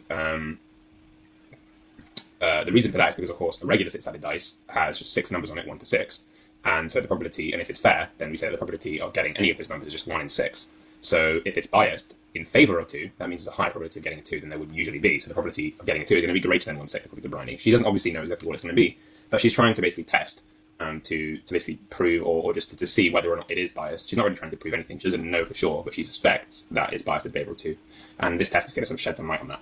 She plans to throw the dice 35 times and note the number of times that it shows a 2. Okay, so just throw the dice 35 times, how many 2s show up. She'll then carry out a test at a 4% significance level. Okay, and remember what significance level is basically telling you. It's telling you that if the dice was fair, right, then you'd be rejecting, if the dice was fair, then, even if you have a fair dice, right, whenever you throw a dice, extreme things can still happen, right? Like if I have a fair dice and I throw it 35 times, it isn't impossible for me to get, like, let's say 1, 2, and the rest all just numbers that aren't 2. It isn't impossible, it's just very unlikely. And because we have a 4% significance level, what that's saying is, if our dice was fair, then 4% of the time we would wrongly think that it wasn't fair, because 4% of the time, basically, extreme things are going to happen, and those extreme things are going to make us think the dice isn't fair, but it actually is. You don't need to know that, but I think that's a nice way of thinking about the significance level. Occasionally they do ask sort of some questions on that, so you need to have a sort of understanding about how significance level works. Anyway, we need to find the rejection region for the test here, okay? So, how are we going to do this? Well, the first things first, in any hypothesis test that you do, you need to be laying out your null and alternative hypotheses. So first things first, your null hypothesis in this case is going to be that the probability of getting a 2 is equal to a 6. So I'm going to say p equals a 6, where p is the probability... Come on, sorry, my cat's doing this. Is a probability that the dice lands on 2. Okay, so p equals 6, that p is the probability that the dice lands on 2. Okay, and then your alternative hypothesis, H1, is going to be that p is greater than a 6, right? Because Bryony is suspecting that the probability that a 2 shows up, or that the dice lands on a 2, is greater than a 6, right? Because they're basically saying it's biased in favor of 2. If it was biased against 2, then you would do p is less than a 6. If it was just biased in general, you didn't know which direction, then you do p is not equal to a 6. Okay? So those are the different sort of buzzwords you should be looking out for in these questions. So that's it. That's your null and alternative hypothesis. You get 2 marks for that in the mark scheme. And at this point, well, what do you do? Well, if we let x be the number of 2s that show up after 35 dice rolls, then of course x is going to be binomially distributed, okay? Because each dice roll either shows a 2 or it doesn't, right? And the probability that it shows a 2, the probability that it shows a 2 is, well, according to the null hypothesis, going to be constant each time, right? And even if it was biased, it's still going to be biased and have some probability of showing up. So even then, it's going to be constant each time. At least assuming that, like, you're throwing it in exactly the same way, and like no like weird physics stuff is happening, and like the mass of the dice isn't decreasing every single time you throw it, or some weird stuff like that.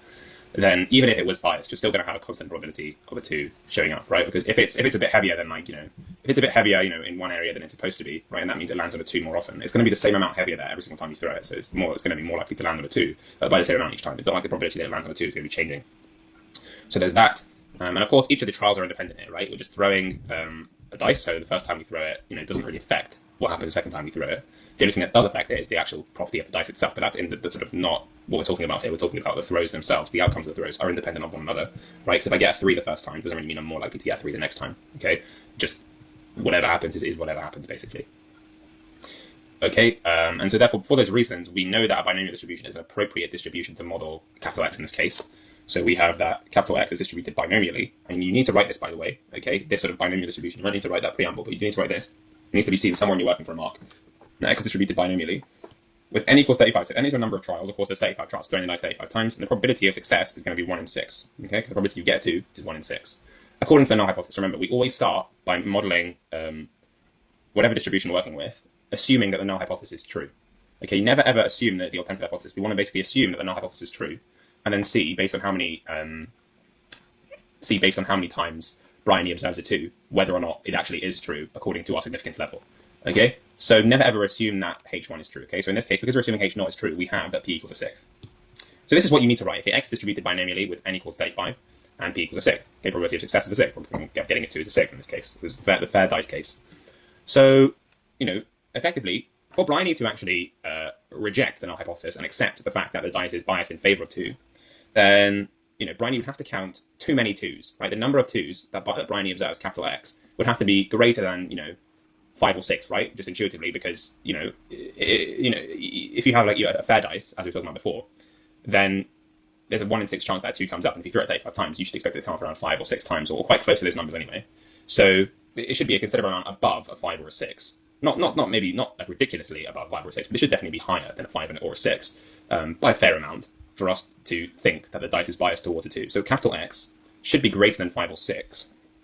And effectively, what that means is that this rejection region is going to correspond to the point when the probability that capital X is greater than a certain value is less than or equal to 0.04, which is our 4% significance level, right? And the reason why I mentioned what I just mentioned is because in this case, we're looking at the probability that X is greater than a particular value. Okay, and the reason we're doing that is because in this case, we think that the dice is biased, right? So our rejection region should be, our rejection region happens when capital X is too large, right? When it's too large for us to think that the dice is actually a fair dice.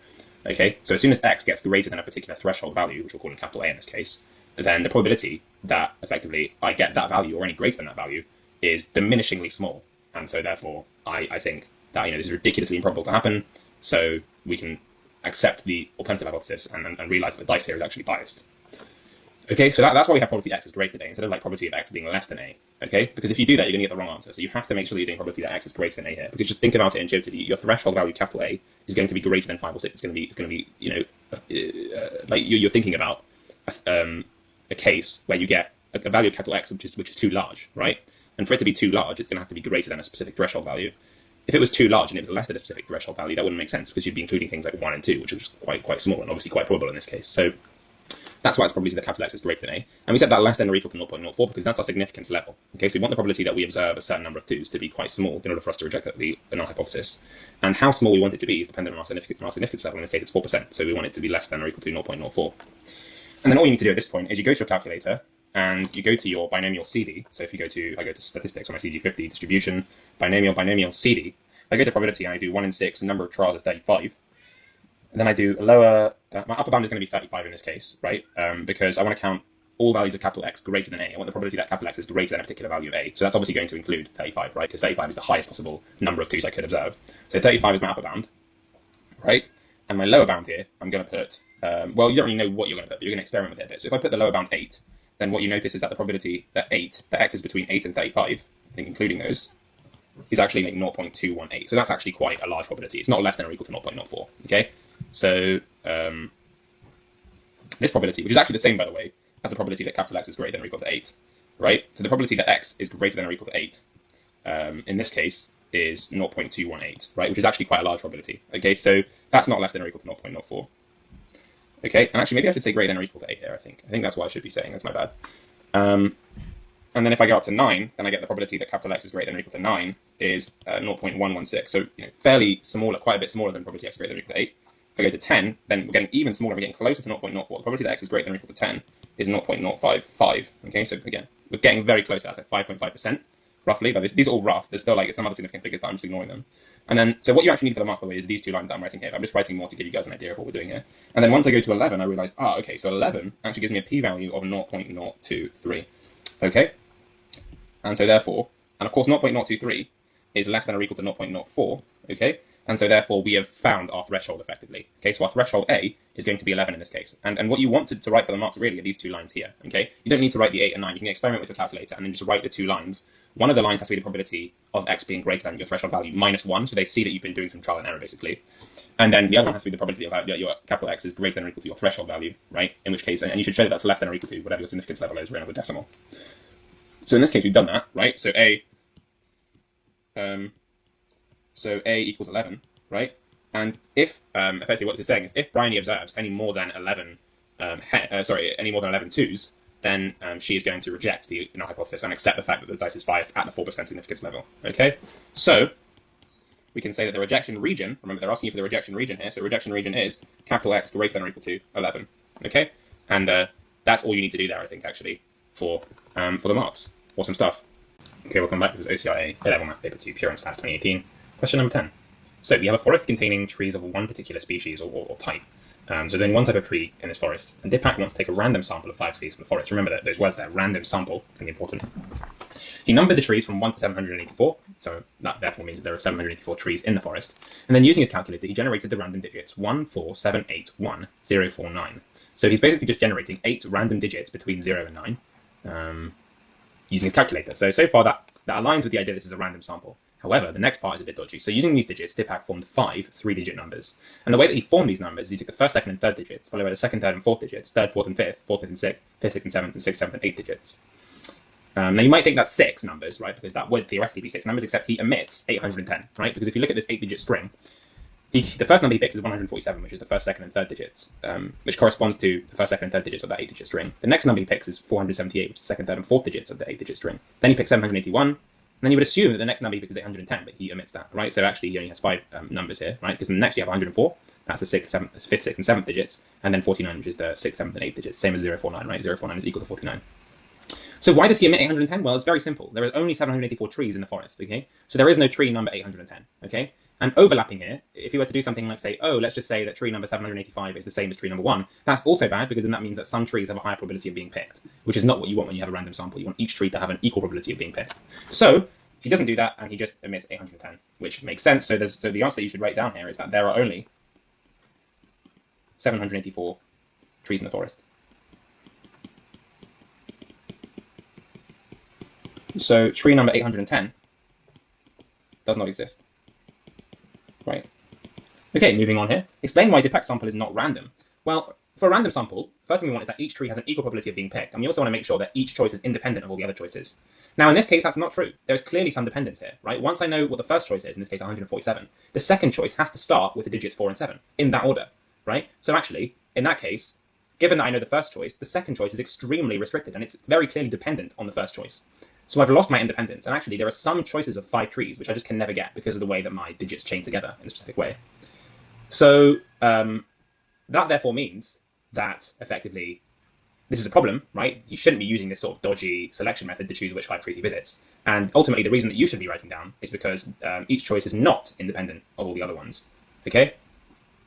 So hopefully that makes sense, right? Because he randomly generates the 8 digits, that is true, okay? But then, right, once he knows what the first 3 of those digits are, the second choice, right, the second tree he visits depends on those first 3 digits, right? So he's not really choosing randomly again.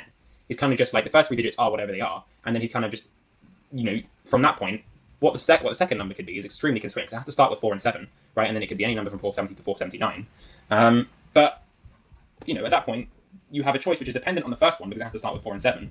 And also, you just kind of lost all the other trees, which should have an equal probability of being chosen there. So it just completely destroyed the idea of a random sample. Okay, but the main thing, as I said, the main thing you should say here is that the picked sample is not random because the choices of trees to visit are not, crucial word, not independent. So those are the words that you should really, that the examiners will be looking for you to say, are not independent of one another. Okay, so the main things you should say always or think about are independence, and that word is very crucial, and also equal likelihood of being chosen. That is what random sample means effectively. Okay, and not independent of one another. Okay, and there we go. And those are 2 marks for you there for free, pretty much. As long as you can kind of just, as long as you understand what a random sample is. And to be honest, a lot of this is common sense anyway. You don't really need to commit that to memory. You can kind of figure that out. So yeah, there we go. The mean height of all trees of this species is known to be 4.2 meters. So we're bringing mean heights into this, which is going to hopefully make you think of the sample mean here, which is what we're going to need to use. The pack wishes to test whether the mean height of trees in the forest is less than 4.2 meters. Okay, so in this case, well, let's just finish reading this. He now uses the correct method to choose a random sample of 50 trees. In this case, he's using a random sample of 50. He's trying to find a random sample of 50 trees, not 5 as he was trying to do in the first part of the question, right? So he now uses a better method to choose a random sample of 50 trees to visit. And he visits each one of those trees and finds that the mean height of all the trees he visited is 4 meters, okay, 4.0 meters. And it's given that the standard deviation of the heights of trees in the forest is 0.8 meters, okay? And now we need to carry out the test at the 2% significance level, right? So we need to basically test whether or not the mean height of trees in the forest is less than 4.2, okay? Which are, of course, of the same species as the one which they're talking about at the beginning there, where they say the mean height of all trees of the species is known to be 4.2 meters, okay? So we know that the mean height of that species is 4.2 meters, but he believes in the forest the mean height is less than 4.2, and we're basically going to test this claim to see whether it's a valid one at the 2% significance level, okay? So first things first, because we're working with the sample mean here, we need to know, first of all, how large is our sample? So the first thing that we need to figure out is how many trees are we actually sampling? And in this case, it's going to be 50, right? It's quite obvious because it says he's choosing a random sample of 50 trees. So his sample is of size 50. And of course, he's measuring the height of each of the trees and then taking the mean of that. Okay. Now, we also know the standard deviation of the height of trees in the forest is 0.8 meters. Okay. And so therefore, we know that the mean height of trees, right? So let x bar subscript 50 be the mean height of trees in a sample of size 50.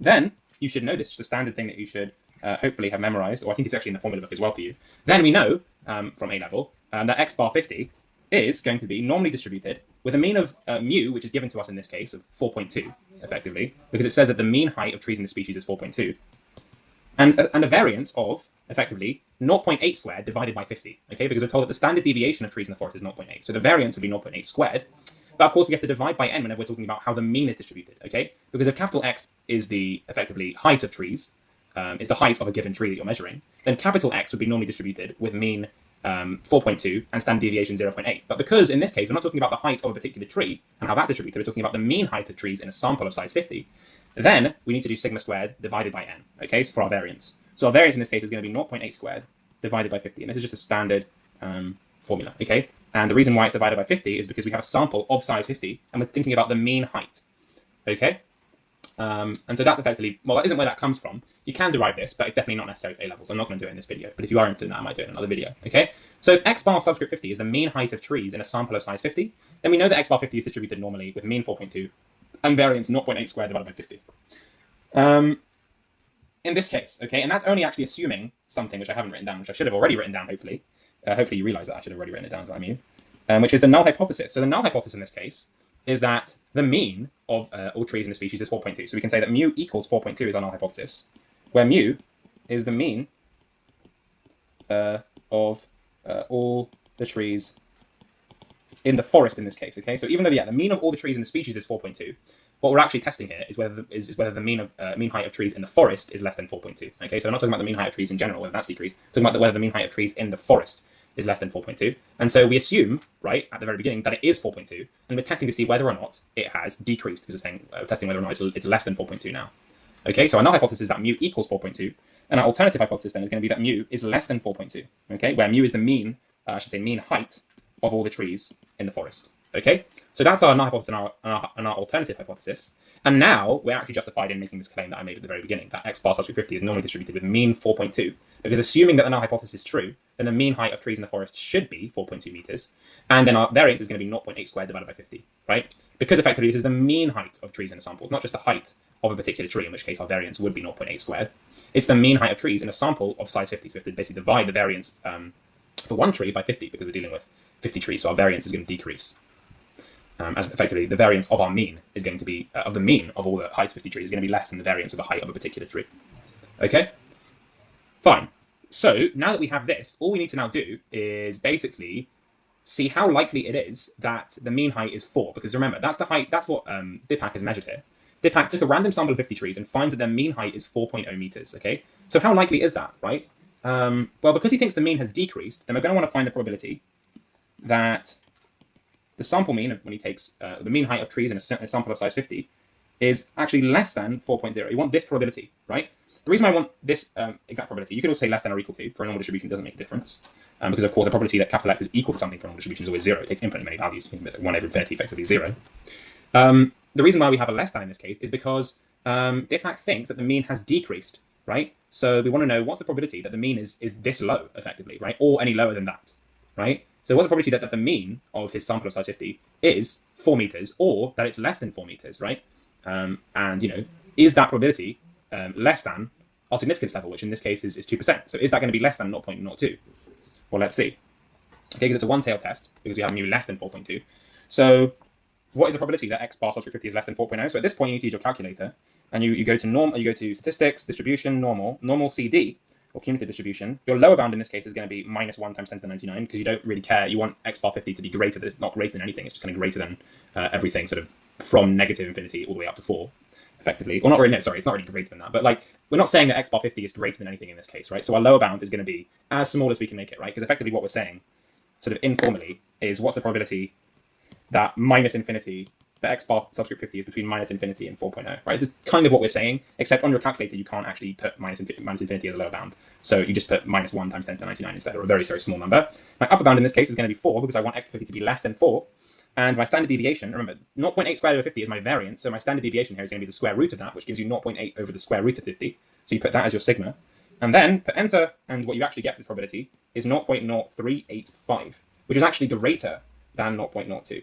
Okay, so because it's greater than 0.02, then it's not rare enough for you to conclude that the mean is less than 4.2, right? Because we would only say, because of the fact that we've chosen a 2% significance level, we would only say that the mean is less than 4.2 if the chance of observing, our mean value or lower is, very, very small. If the probability associated to us spotting this particular value of the mean or any less than that is very, very small, then we would say that the mean has decreased. But in this case, it's not small enough because 3.85% is greater than 2%. So don't reject H0, and you have to say the following, that there is insufficient evidence to suggest that the sample mean, oh sorry, actually no, don't really say sample mean, that the mean height of trees in the forest is less than 4.2 meters. Okay, and that's your hypothesis test right there. So always start your hypothesis test with your null hypothesis or tentative hypothesis. I did it slightly incorrectly there because I wanted to talk about the mean, sample mean stuff to start off with. But what you should really do is you should start with a null hypothesis or tentative hypothesis. Then, because you're assuming the null hypothesis to be true, that's always what you're doing. You're always assuming that the mean is 4.2 in this case. Then assuming that that's true, then you have that x bar 50 is distributed normally with a mean of 4.2 and a variance of 0.8 squared over 50, because remember we're dealing with the mean height of trees in a sample of size 50. Then you have that statement, and then you want to find the probability that x bar sub 50 is less than 4, right? Because what we observe is the mean height is 4. We want to see, because we think that the mean is less than 4, we want to know how likely is it that we actually found this low of a value or any lower than that, right? So we calculate the probability that x bar 50 is less than 4. And that turns out to be actually greater than our significance level, so we don't reject H0, and we find there's insufficient evidence to suggest that the mean height of trees in the forest is less than 4.2. And we're done. Awesome. Welcome back. This is OCR A-Level Maths Paper 2, Pure and Stats 2018, question 11. Very straightforward question here, but you're always guaranteed to get a question like this. Even though it does look quite long, it's actually very straightforward. And I think this is basically just a substitute for the large data set that Edexcel have. Effectively, there's a similar thing, similar data set that OCR have released. You don't really need to study it in any detail, though, but they'll always give you a question like this about its contents, which I think are to do with like different modes of transport or different types of transport that people take.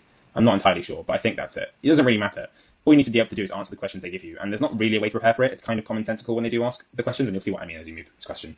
But without any further ado, let's get straight into it. So, Krista used Pearson's product moment correlation coefficient, R, to compare the use of public transport with the use of private vehicles for travel to work in the UK. Using the pre-release dataset for all 348 UK local authorities, she considered the following 4 variables. So we have the number of employees using public transport. So that's just a pure number. So how many people that are employees are using public transport? That's the variable X. That's what that variable X represents. Then Y is a variable which represents the number of employees using private vehicles. So again, that's just a straight up number. It's just a count. How many people are using private vehicles? Then A is a proportion of employees using public transport. So effectively, what percentage or what fraction of employees are using public transport. And the proportion of employees using private vehicles is another variable, B, which is basically telling you what percentage of employees are using private vehicles, right? So it's basically, the proportion of employees using private vehicles is basically just how many employees are using private vehicles divided by how many employees there are in total. And then, yeah, that's basically all it is, right? So that is B. And then A is just X divided by the number of employees in total, right? So in other words, A is just then how many employees are using public transport divided by how many employees are there in total in this local authority. And then that's going to give you A. So that's what they mean by proportion there. And we're asked to explain in context why you would expect strong positive correlation between X and Y. This can be a bit confusing because it doesn't necessarily have to be the case that X and Y are strong, are sort of positively correlated in a strong sense. But it does generally happen to be the case. And the reason for that is because if you have a larger number of employees using public transport, then that's typically indicative that you have a larger population of people in your local authority. And so therefore, you probably also have a larger number of employees in total. That's all that they really want you to say here, basically, is that if you have a local authority with a larger population, you probably have more employees, okay? Which means that you have both a larger number of employees using public transport and a larger number of employees using private vehicles, right? Now, it could be the case that you have actually a very small authority with a large number of people using public transport still, or at least larger than you might expect, as in like larger than maybe a larger local authority. So you might actually have a very small local authority with lots of people using public transport, whereas a large authority where basically no one uses it. But generally, the trend is, ignoring some extremes and some caveats here, the general trend is if you have a larger local authority, then you're going to have more people, more employees on average, right? Which therefore means you're going to have more employees using public transport and more employees using private vehicles. So the logic there isn't like, it's not like a if A then B guaranteed thing. It's just sort of like a intuitive argument, really. It's not guaranteed to be true, but it generally is the case. Basically, it's what we see generally, and that's why they're saying why you would expect strong positive correlation between X and Y. So basically, you can say, so basically what they want you to say here is larger number of employees using public transport typically implies more employees, more total employees, which therefore implies that a larger number of employees. Sorry, I'll move over there in a second. I just want to make sure. So larger number of employees using public transport typically implies that there are more total employees, which implies that a larger number of employees use both public and private transport.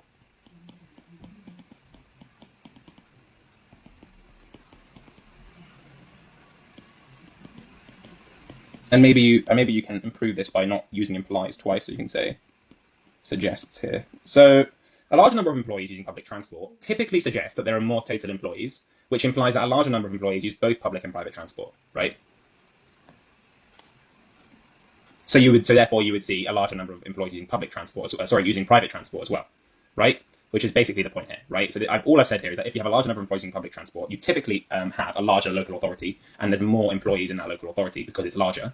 And so therefore you're going to have a larger number of employees using both public and private transport, and so you'll see a larger Y value as well, or a larger number of employees using private vehicles. Okay, explain in context what kind of correlation you expect between A and B. So this time we're talking about proportion. So we're talking about the proportion of employees using public transport and the proportion of employees using private vehicles. Now remember, these are just percentages effectively, or you would write them as decimals, so between 0 and 1. But these are effectively just percentages, right? So it definitely isn't true that all employees either take public transport or take private vehicles. They can also walk to work and do stuff like that, right? So it's not true that A plus B equals 1. That's definitely not true. However, it is generally true, right? As in you would expect that if there's a large percentage of employees using public transport, then that's going to take away from some of the percentage of employees using private vehicles. That doesn't have to be true. It might be the case that someone that walks to work all of a sudden takes public transport, because they realize that it's quicker or whatever, right? So it doesn't have to be the case that what I'm saying is true, but it generally tends to be the case that if there is a higher proportion of employees using public transport, then there's probably going to be a lower proportion of employees in private vehicles, because that's going to take away, right? Because those percentages, although they're not adding to 1, they are linked, right? Because they're referring to the same population, right? The population of employees. And if there's more employees taking public transport, that might take away from the percentage of employees using private vehicles. Now, don't get it twisted, because the number of employees using public and private transport will both increase, right? In a larger population. However, as in, like, if the number of employees are using public transport increases, then generally the number of employees using private vehicles will also increase, okay? But the proportion will actually decrease if the proportion of employees using public transport increases, because we're now talking about proportion, okay? This is not a fixed number. This is not talking about the number of employees, it's talking about the proportion of employees. So actually, those two proportions are actually linked somewhat. And so if there's a high proportion of employees using public transport, there's going to be a low proportion of employees using private vehicles. Generally, that's what you would expect to see. It doesn't have to be the case, though, as I said. But all you need to say there is, okay, you would expect, therefore, that there is a negative correlation since a higher percentage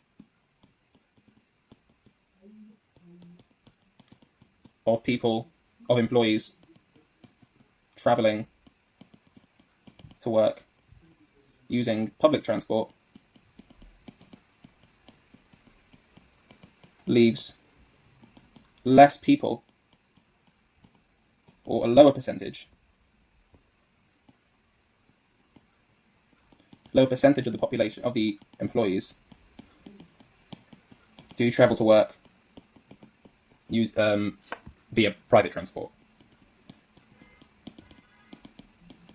Okay, so negative. So you would expect to see a negative correlation, okay, between A and B. So in other words, as the proportion of employees using public transport increases, the proportion of employees using private vehicles decreases. Okay, so you would expect to see a negative correlation, and the reason for that is because a higher percentage of employees traveling to work using public transport means that there's a lower percentage of employees remaining, right, to even like travel to work any other way, because you've taken up, like, as in, there is just some number of employees, right, and some percentage of that. Let's say that there was 60% of people traveling to work using public transport. The remaining so there's only 40% left to travel to work using private transport or walking or something like that, right? Then if there was more people, right, let's say that it went from 60% to 65% using public transport, then all of a sudden you now have less people, a lower percentage of people, right? Assuming the population stayed the same, that would also correspond to less people. So you'd have a lower percentage and typically and sometimes less people to therefore travel to work using private transport. And so that's why you would have a lower proportion of employees traveling to work via private transport in that case. Hopefully that makes sense. The argument should make sense.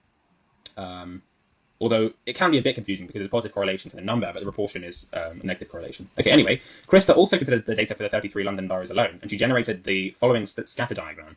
So we have on the x-axis the proportion of people in a given London borough, which is represented by these dots. The x-axis corresponds to the proportion of people in that borough using public transport, and then the y-axis is the proportion that drive, okay? And then it says one London borough is represented by an outlier. So the outlier, very obviously, is going to be this London borough sort of towards the bottom here, very close to the x-axis, okay? So hopefully that's clear. Because it's just separated from the rest of the data. So that's indicative of an outlier. So I think it's safe to assume that that's the outlier. So suggest what effect this outlier is likely to have on the value of R for the 32 London boroughs, okay? So R, right, the correlation coefficient tells you how correlated two variables are. In this case, we have one variable being the proportion of people using public transport, and the other one being the proportion driving, okay? Now, if it's negative, it seems to be quite negative here. In other words, a high proportion using public transport tends to mean a lower proportion driving, just by looking at this data. So R would be quite close to -1.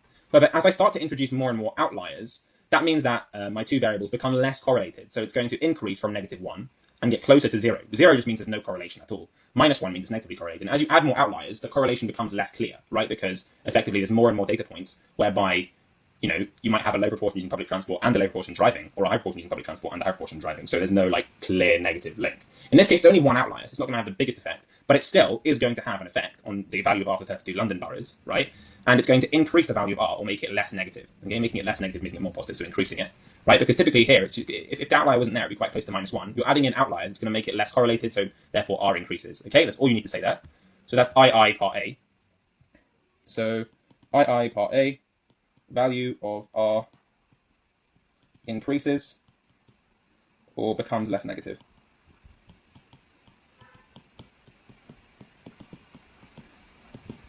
Right, okay. And then, for part B, we have to suggest what effect this outlier is likely to have on the value of R for the whole country. Well, in this scatter diagram, we only have the 32 London boroughs. But if we're talking about for the entire country, right, if you were to add in sort of like lots of extra like sort of constituencies and places and things like that onto the scatter diagram, then assuming that, you know, they follow this sort of negative trend, one outlier is very unlikely to have much of a say on the value of R, right? Because as you add more and more data, effectively, you know, this small London borough is going to be negligible compared to the entire country, right? The population of that London borough is just negligible compared to the population of the entire country, okay? And so in the big scheme of things, you know, these people here are sort of not actually that important when it comes to assuming that everyone else also follows this negative trend here and that no one else is an outlier, then this one outlier is not going to have that much of a difference in the big scheme of things, right? So effectively, so effectively what you can say is it's unlikely to have much of a difference. So for part B, you say very little difference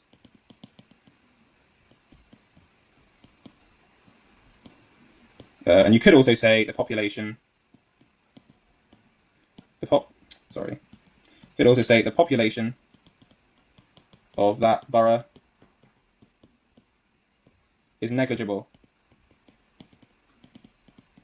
compared to the population of the entire country.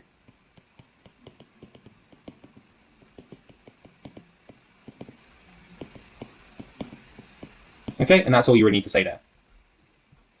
And then for part C, you need to say, they're asking us, what can you deduce about the area of the London borough represented by the outlier? So it seems like that outlier has a very low, decently low proportion of people using public transport, roughly 30%. And there's almost 0% of people drive to work, or I don't even know if it's to work in this case. Yeah, I think it's just how many people drive in general, maybe? I'm not sure. Oh, and it says for travel to work in the UK. So yeah, almost no one in that borough drives to work, while 30% of people use public transport. But then you've got to think, okay, there's still like another roughly 70% of people. And so those people probably walk to work, which just basically means that in this area, probably quite a large number of people walk to work, which is suggestive of work being quite close to home. So maybe there's just lots of jobs quite close to where people live in that area. That's all you need to say. So you could just say, I think for the mark, you can say large proportion walk to work. So jobs might be more local or close to home, and that's it. So a large proportion of people walk to work, so jobs might be more local or close to home. And there we go, and that's the entire question done. That is 6 marks there. Not very many marks, but to be honest with you should be quite happy with those marks because it's fairly commonsensical. You don't need to be like good at maths per se to get those marks. I guess it is sort of mathematical because you still need to sort of understand stuff about correlation and like relationship between data. And part of, I guess, statistics is like thinking about why are these two variables correlated and things like that. And obviously, like, what's going to happen if I introduce outliers into that? I mean, it is maths, but I wouldn't say that it's necessarily skill per se that's going to get you this question. I would say that it's kind of just commonsensical for the most part, right? And maybe with a bit of practice, you can start to understand what they want you to say. But until then, yeah, thank you guys very much. And I'll see you, what am I saying? And I'll see you guys in the next video. Goodbye. All right, welcome back. This is OCR A-Level Maths Paper 2 here in Stats 2018. Question 12. Let's get straight into this. So we have a discrete random variable, capital X, which takes values 1, 2, 3, 4, and 5. Okay, so it can only ever be one of those 5 numbers. Okay, capital X, if you were to just randomize whatever the value of capital X is, right, if you were just to sort of randomly generate a value of capital X, then it can only ever take the values 1, 2, 3, 4, and 5. Okay, and the probability that it takes the value 1 is A, according to the probability distribution defined at the top there, right? Because if you let lowercase x equal 1, the probability that capital X equals lowercase x in that case is a top branch, right? Because if lowercase x equals 1, the probability that capital X equals lowercase x equals A, right? So what we have here then is sort of the following distribution, right? So we have that the probability that capital X equals 1 is A, okay? The probability that capital X equals 2, though, now for that, we're going to have to look at the second branch, which tells us that if lowercase x equals 2, then the probability that capital X equals 2 is a half the probability that capital X equals 2 minus 1. So this is equal to 1/2 multiplied by the probability that capital X equals 1. And of course, the probability that capital X... What are you eating? Hey, don't eat anything on the floor. My cat's just eating some plastic. It's not good. So the probability that the capital X equals 2 is then going to be a half times the probability that capital X equals 1. And of course, probability that capital X equals 1 is A, so it's going to be a half times A. So that's just a half A. So that's fine. And then if you do the same thing for the probability that capital X equals 3, 4, and 5, you'll get the probability that capital X equals 3 is a half times probability that capital X equals 2, which is a quarter times A. Because it's a quarter times probability that capital X equals 1, which is going to be A. So it's just a quarter times A. Probability that capital X equals 4 is then going to be, be the same sort of chain. You get 1/8 A. Right, it's going to be a half the probability that capital X equals 3. And the probability that capital X equals 3 is a quarter A, so it's going to be a half times a quarter A, which is an 8th A. The probability that capital X equals 5 is going to be a half the probability that capital X equals 4, so just a 16th A. Okay? And so those are all the probabilities that we need for this question, right? Because capital X can only ever be 1, 2, 3, 4, or 5. Okay? So because it can only be, and basically what it's telling us is that, if I were to randomize the sort of value of capital X, then it takes what the value number 1 with probability A, the value number 2 with probability A over 2. So there's a lower chance that it would be a 2 than a 1, effectively, if I were to just randomize its value. And then the probability it takes the value 3 is a quarter A, probability takes the value 4 is an 8th A, probability takes the value 5 is a 16th A, right? So effectively, since it has to take one of these 5 values, right, we know the following information. So we know that because it has to take one of those 5 values, if I were to randomize it, right, then the probability that it's 1, 2, 3, 4, or 5 is just 1, because it has to be one of those 5 values. Okay, so the probability that capital X equals 1, 2, 3, 4, or 5 equals 1. And of course, that's just the same thing as the probability that capital X equals 1, plus the probability that capital X equals 2, plus the probability that capital X equals 3, plus the probability that capital X equals 4, plus the probability that capital X equals 5. Okay, and the reason why that's equal to some of those probabilities is because effectively those events are mutually exclusive. Okay, so capital X can't be 1 and 2 at the same time. Okay, so the probability that capital X equals 1, there's no overlap there with the probability that capital X equals 1 with the probability that capital X equals 2, right? As in those two events are completely separate from one another, right? Because if there are certain circumstances where you can't do this, and in those circumstances you could have 2 events overlapping in some way, right? But in this case, none of the events overlap, right? And so we don't need to worry about that. We have mutually exclusive events, so no 2 of these events can happen at the same time, right? And by events, I just mean capital X equaling 1, capital X equaling 2. Those are just events, effectively. They're just scenarios that could happen. And so because we have this, and we also know that probability capital X equals 1 equals A, probability capital X equals 2 equals a half A, so on and so forth, we can just substitute those in, and that just gives us A plus a half A plus a quarter A plus an 8th A plus a 16th A. And that, of course, has to equal 1, because we know that's the probability that capital X equals 1, 2, 3, 4, or 5. That's equal to 1. So then we have that A multiplied by 1 plus a half plus a quarter plus an 8th plus a 16th is equal to, 1. And of course, well, if you just plug this sum into your calculator, what you're going to get is 31 over 16A equals 1. And then rearranging that gives you that A is equal to 16 divided by 31, which I think is, what you are supposed to show. And so you're done for that first part of the question there. Now, you don't need to worry about the details when it comes to the mutually exclusive stuff. I was just using that to sort of, justify what I was doing. But as long as you sort of, would do this as a general procedure, you get the marks there, okay? So that's fine. So then we have the discrete probability distribution for capital X is given in the table. So now they've just written it in a table form instead of in the piecewise format they had up there. But it's exactly the same distribution, right? Because lowercase a is 16 over 31. Then probability that capital X equals 2 has to be half of that. So it's 8 over 31, 4 over 31, 2 over 31, and 1 over 31. And of course, those will all sum to 1. So that's a valid probability distribution. And now we need to find the probability that capital X is odd Well, the probability that capital X is odd, if we just write P X is odd, so that probability is equal to the probability that capital X equals 1 plus the probability that capital X equals 3 plus the probability that capital X equals 5. Okay, because again, those events are mutually exclusive, so they can't occur at the same time. Like capital X can't be both 1 and 3. If I were to randomize its value, it has to take one exact number. It can't be like a superposition of numbers or anything weird like that. So we know that that's probability that capital X is odd, and we know those individual probabilities now in numerical form: 16 over 33, 16 over 31, 4 over 31, and 1 over 31. So we just add them together. This is equal to 16 over 31 plus 4 over 31 plus 1 over 31, which of course is equal to 21 over 31, which is the required answer there. Very simple. Of course, just for 1 mark as well, so that's what you would expect. Now we have a bit more interesting stuff going on. So two independent values of capital X are chosen, and their sum, two independent values of capital X are chosen, and their sum, capital S, is found. So effectively, you randomize a value of capital X, and then you randomize it again, and then you add those two random numbers together to generate a sum. So obviously the maximum possible sum that you can generate is 10 if you get a 5 and then a 5 again. Okay, although that has quite a low chance of happening because, of course, the probability that you actually get a 5 in this case is 1 in 31. So, lower than getting any other number. So quite unlikely that you get a 5 twice. Okay, of course, the probability of that is just 1 over 31 times 1 over 31. So that would just be sort of, 0.1% chance of happening, but it could happen. And the sum capital S in that case would be 10. And that's the maximal sum. That's the highest sum you can generate.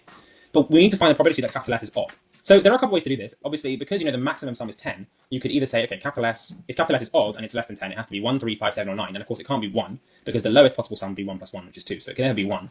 So you'd only check 3, 5, 7, and 9. And there are still a few cases there, though. And there are some caveats as well, right? As in, if you were to do it that way, and you would say, okay, what's the probability that capital S equals 3? Well, you can generate 3 in two different ways. You might think, oh yeah, no, 3 is just 2 plus 1. So you just do 16 over 31 times 8 over 31 because they're independent. But you'd be wrong because you need to multiply that by 2 because you could get a 1 then a 2 or a 2 then a 1. And those are two different events, right? It's like if you roll a dice and you get a 2 first and then a 1 second time. It's different. It's a different event, right? To if you got a 1 and then a 2, okay? And so mathematically, we have to treat those as separate events. So you'd be multiplying. You'd effectively have to multiply 16 over 31 times 8 over 31 by 2 to account for that, okay? So you'd have to multiply that by 2. So there are some caveats there. But the easier way to do this question, actually, is just to think about when can I even have an odd sum? Well, I know that adding two odd numbers together gives me an even number in every case, right? Because 2k plus 1 plus 2m plus 1 gives you 2k plus 2m plus 2, which you can put a factor of 2 out of. And of course, adding two even numbers gives me an even number, right? 2m plus 2n gives me 2 times n%, which is again an even number, right? It's of the form 2p, where p is just some integer. So the only time I can actually generate an odd number for my sum is if I have an even first, then an odd, or an odd first, then an even. So basically what I'm saying here is that the probability that S is odd, is exactly the same thing as the probability that X is even. So that we'll say x1 and x2. x1 is the first value that I sort of get when I randomize capital X, and x2 is the second value that I get when I randomize capital X. Okay, you should probably make that clear if you were to write that down in your sort of answer booklet, but I'm just saying it because it's a video. So the probability that S is odd is the probability that x1 is even. Otherwise, the first value of capital X that I get is even, multiplied by the probability that x2 is odd. Okay, in other words, I sort of get an even number the first time and then an odd number the second time, so that when I add them together, I get an odd number because even plus odd gives me an odd, plus the probability that x1 is odd, multiplied by the probability that x1 is even. Okay, because that x2 is even, I mean. Because of course I could also get an odd number the first time, then an even number the second time. Okay, and again, like I was basically the same thing I was saying before, we treat those as two different events, right? Because the order is different. So that actually matters in this scenario in terms of the probability that capital S is odd. Okay? And of course, you multiply those together, right? We do p of x1 being even times px2 being odd, because those events are independent. So the probability that they both happen is equal to the sort of multiplication of the individual probabilities, right? In other words, the number that I get sort of the first time I randomize x is completely independent. It doesn't have any effect on the number I get the second time. So they're independent events, so we multiply them together. That's just the standard rule for probabilities.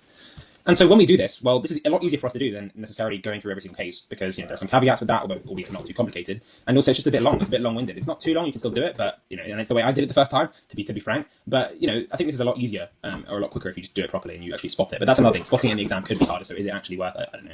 But as in, is it actually quicker in the long run? I don't know. But if you spot it immediately, it's quicker. So that's basically and it's a nice method. So I thought I'd get through it anyway.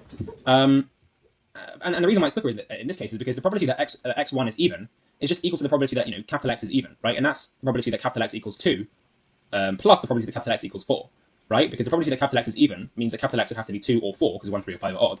And of course, then you just do the probability that capital X is even is the sum of the probability of capital X equals 2 with the probability that capital X equals 4. Okay, so in other words, what I'm saying is that the probability that x1 is even here is equal to the probability that x1 equals 2 plus the probability that x1 equals 4. Okay, because those two events are sort of mutually exclusive. So the probability that x1 is 2 or 4 is the sum of those two events.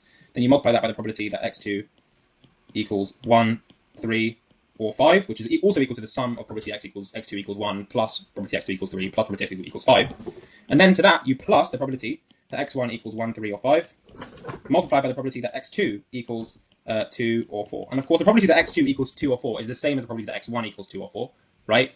Because effectively, x1 and x2 are just choices of the same random variable, so the probabilities that we're working with are the same because the probability distribution that we're sort of using is exactly the same in both circumstances. So the probability that capital X is even is just going to be 8 over 31 plus 2 over 31, so that's going to be 10 over 31. So you do 10 over 31 times the probability that capital X is odd, which is going to basically be 1 minus 10 over 31 in this case, right? Because capital X has to be even or odd, and if it's not even, it's going to be odd, so you just do 1 minus 10 over 31 to get the probability that capital X2 is odd, right? Because we're working with the same probability distribution, and it has to be even or odd, right? And it can't be both at the same time, so we have that mutually exclusive stuff happening again, meaning that the probability that x1 is even or odd is 1, so 1 equals probability that x is even plus probability that x equals that x is odd, and then you just rearrange that, because now we know the probability that x is even is 10 over 31, so the probability that x is odd is 1 minus 10 over 31, and then it's going to be exactly the same on the right-hand side, but just with the sort of order of multiplication flipped, so it's going to be 1 minus 10 over 31 multiplied by 10 over 31, and in this case, that comes out to approximately 210 over 961 plus 210 over 961, which gives you 420 over 961, which is the required answer. Okay, perfect. So there we go. So that's that. And now for the next part of the question, we need to find the probability that s is greater than 8, given that s is odd. So this is a conditional probability question here, which you should be confident with for the exam. So the probability that s is greater than 8, given that, and that's what that vertical line means, given that s is odd. Now, from just standard conditional probability theory, we know that this is just exactly going to be the same thing as the probability that s is greater than 8 and s is odd divided by the probability that s is odd. Now, luckily, we already know the probability that s is odd, so that saves us a little bit of work for that denominator. All we need to do is figure out what the probability in the numerator there is. So the probability that s is greater than 8 and s is odd is actually the same thing as the probability that s equals 9. Because remember, the maximum value of s is 10.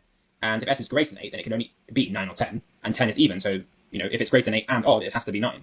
So this is just the same thing as the probability that s equals 9 divided by probability that s is odd. Of course, and then you have to figure out the probability that s equals 9.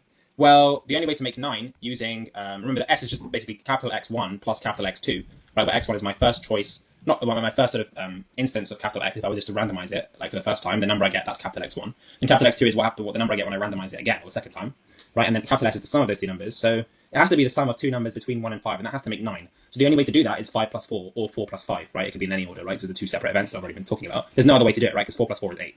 So there's only one case here, 5, 4, and 4, 5, but they could be in either order. So this is effectively equal to 2 times probability that capital X equals 5 times the probability that capital X equals 4. Right, because it's, the events are independent, and we're talking about the probability that capital X equals 5, x1 equals 5, and x2 equals 4. And then it's going to be the same thing again, effectively, just with x2 being 5 and x1 being 4, but it gives you the same probability, so you do times 2. And the probability that s is odd, that's just 420 over 961. Now the probability that capital X1 equals 5, same as probability that capital X equals 5, and that's 1 in 31, and probability that capital X2 equals 4, same as probability that capital X equals 4, which is 2 in 31. So this is just going to give us 2 times 1 in 31 times 2 in 31, and then divided by 420 over 961. And what does that give us? So we have 4 over 31 divided by 420 over 4 over 31 squared, right, because there's 31 times 31 in the denominator, divided by 420 divided by 961, gives you 1 divided by 105 as your probability that capital S is greater than 8, given that capital S is odd. Okay, and that is that's the final answer there, right? Let's just make sure we did everything that we needed to there. And probability that capital S is greater than 8, given that capital S is odd. Yeah, that's it. So we're done. There you go. We get 1 in 105, and that's that.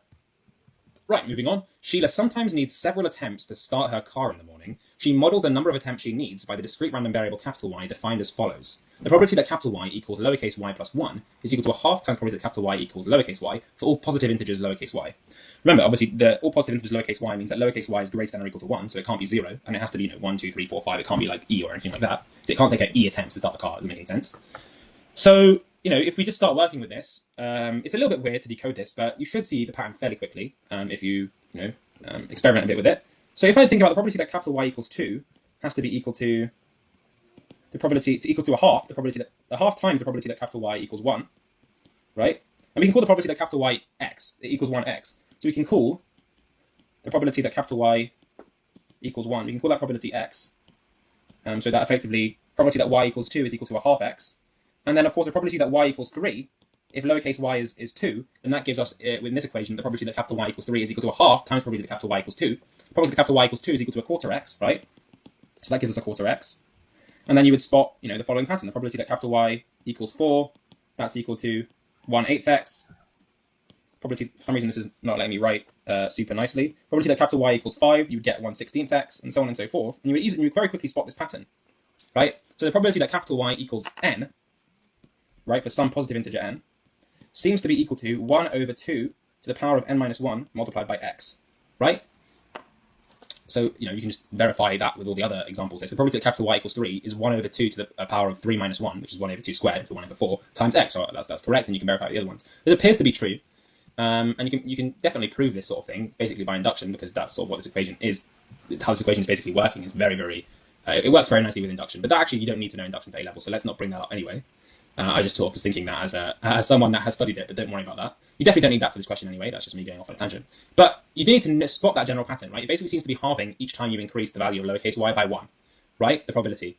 But in this case, actually, lowercase y is not restricted to being 1, 2, 3, 4, or 5. It can be any positive integer, 1 all the way up to sort of infinity. You can get as large as we would like. Which means that there's like there's an infinite number of like inputs that I could basically plug in to this probability. There's an infinite number of options, let's put it this way, as to what capital Y could be. If I were to randomize it, it could be a billion, or it could be 2. Of course, a billion is a lot less likely than 2, but it's not impossible. And if I was to just keep randomizing it, I could get basically any positive integer. So there's infinitely many values that it can take. Whereas before we only had 5. So how are we going to deal with this? Well, we still know that the probability that the probability that capital Y is a positive integer is equal to 1, right? Because it has to be a positive integer, because it's the number of it's the number of attempts it takes Sheila to start her car in the morning. So it has to be an integer. So the probability that Y is a positive integer has to be positive as well. Right? I can't take a minus 1 attempt. It doesn't make sense. So the probability that Y is a positive integer is equal to 1. But of course, that is also equal to the probability that Y equals 1, plus the probability that Y equals 2, plus the probability that Y equals 3, plus and so on and so forth, on and on and on and on, all the way up to sort of probability Y equals a billion, plus probability Y equals a billion plus 1, and so on and so forth. It's just an infinite sum, effectively, right? And the reason for that is because each of these events is mutually exclusive, right? So the probability that Y equals 1, or 2, or 3, or 4, or 5, or 6, or 7, all the way up to sort of infinity, the probability that it equals, any of those values, just like an extended OR chain, which effectively, if you use your rules of probability, is basically like, you just keep adding the probabilities together, right? Because they're just mutually exclusive events, right? Capital Y can't be 1 and 2 at the same time. So the probability that it equals that it's a positive integer, so the probability that capital Y equals 1 or 2 is the probability that capital Y equals 1 plus the probability that capital Y equals 2, right? Like there's no mix of probabilities because those two events can't happen at the same time, right? That's just one of your laws. And then extending that, right, in this case where we have capital Y being any positive integer, you effectively just have probability that capital Y is 1 or 2 or 3 or 4 or 5 or 6 all the way up to infinity is equal to just the sum of the individual probabilities, right? That just makes sense because just the events themselves are mutually exclusive, so there's no contribution of probability. There's no like mix up of probabilities, right? There's no overlap between the events, so the probabilities don't mix up effectively, informally. But hopefully you see what I'm saying. And then if we actually replace those probabilities with effectively our variable, they're like values in terms of x, then this gives us that therefore 1 has to equal x plus x over 2 plus x over 4 plus x over 8 plus so on and so forth. And of course the probability that capital Y equals n, we already said, is plus x over 2 to the power of n minus 1 plus and so on and so forth up to infinity. Okay? So if I actually were to pull an x out, it's the same as x. 1 equals x times 1 plus a half plus a quarter plus an eighth plus a 16th plus so on and so forth. And if you have done A-level maths, hopefully you'll recognize immediately. This would probably be one of the classic geometric series you would have studied at A-level, right? At least hopefully this seems familiar to you if you're an A-level student, because it's a geometric series, and of course you've studied those in the pure section of the course. Now, a geometric series, of course, has a common ratio r, right, between individual terms of the series. In other words, the second term here is the first term times some number, and then this third term here is the second term times that same number, right? So effectively 1 is your first term, so in this case a is equal to 1. And then your common ratio r is equal to a half here, right? Because effectively 1 times a half equals a half times a half equals a quarter times a half equals an eighth, right? And so effectively you keep multiplying these terms by a half, you get the next term. So that's just a property of a geometric sequence, effectively. That's basically how you define a geometric sequence. But in this case we're adding terms, so it's going to be also it's going to be a geometric series in this case, not a geometric sequence. But it still has the same sort of idea in the sense that a equals 1, r equals a half. And because it's a sum to infinity, you should recall that the formula for the sum to infinity of a geometric series is equal to a over 1 minus r, okay? Where a is the first term and r is your common ratio, okay? And of course, this only works if the modulus of r is less than 1, right? Because otherwise you'd be adding larger and larger terms, so of course it's going to get bigger and bigger and bigger. But because r is less than 1 in this case, and we start with 1, then our terms get smaller and smaller and smaller, because 1 times a half is a half times a half is a quarter. So you're adding smaller and smaller and smaller and smaller and smaller terms. So intuitively, it's going to converge, right? Whereas if r was equal to 1, first of all, then that should be 1 plus 1 plus 1 plus 1. Obviously, that's going to diverge when we go to infinity. And if it was any greater than 1, it would be 1 plus 2 plus 4. Let's say it was 2, then it would be 1 plus 2 plus 4 plus 8. That's clearly going to infinity, right? It's going to get bigger and bigger and bigger. But in these cases, it converges, and this rule is, I'm not going to, go through the rigorous proof of this, or, anything like that, but, you can understand the intuition of this, and hopefully you would have understood, you know what I'm talking about from A level. And so at this point, we have the sum to infinity of our series is a over 1 minus r, which of course in this case, just plugging in our values of a and r gives us that it's equal to 1 over 1 minus a half, which is equal to 1 divided by a half. 1 divided by a half is equal to 2. Okay, so the sum to infinity here is equal to 2, which therefore implies immediately that 1 is equal to 2x, and then rearranging that, we have that x is equal to 1 half. And x, if you remember correctly, if you remember from earlier on, is the probability that capital Y equals 1. So this half here is the probability that capital Y equals 1, which is exactly what we were asked for at the very beginning here, or at the very beginning of the fifth part of the question. So we're done. Now, the final part of the question here, we have to give a reason why one of the variables, capital X or capital Y, might be more appropriate as a model for the number of attempts that Sheila needs to start her car. And all you can say for this is capital Y is more appropriate because it allows capital Y could be any positive integer from 1 to sort of infinity, right? And that makes sense because effectively it could take her, theoretically, 20 attempts to start the car, right? Whereas capital X only allows 1, 2, 3, 4, or 5 for the value of capital X, which means that would imply that it would only ever take her 1, 2, 3, 4, or 5 attempts to start her car. But in reality, it could take her 20 attempts, could take her 40 attempts, could take her 60 attempts, could even take her 1 billion attempts in some world, very unlikely world, but it could happen if she was there long enough, I guess. But it's likely, and capital Y accounts for. I mean, definitely, it's not impossible that it would take her 6 attempts, right? Even though again, it's still quite unlikely. It's not that's not crazily impossible like 1 billion attempts or anything like that. But the first model, capital X, doesn't account for that, right? So capital X is just clearly a worse model than capital Y when it comes to modeling the number of attempts that Sheila needs to start her car for that reason. So all you need to say there for the final mark here is that capital Y works better as a model. In that case,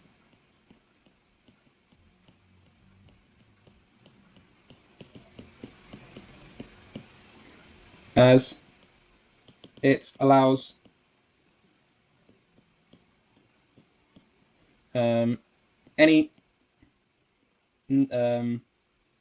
positive integer.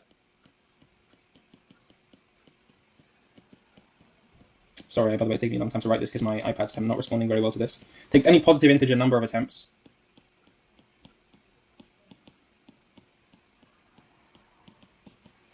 not just 1, 2, 3, 4, or 5. Okay, so capital Y works better as a model in that case, as it allows any positive integer number of attempts, not just 1, 2, 3, 4, or 5. Okay, or you could say as it associates probability to any positive integer number of attempts, not just to the first, second, third, fourth, or fifth attempt. Right? Yeah, so you basically something like that, or you could say that capital X is a worse model because it assumes that it takes her anywhere between 1 and 5 attempts to start the car, whereas in reality it can take her more attempts than that.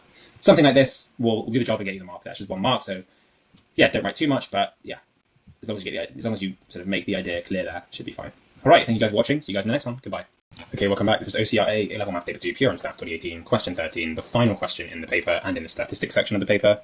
Yeah, let's get straight into it. So, the probability that Paul's train... Oh, actually, yeah, we do have a... I do know a Paul, right? Paul the integrator. All right, anyway, what are we talking about here?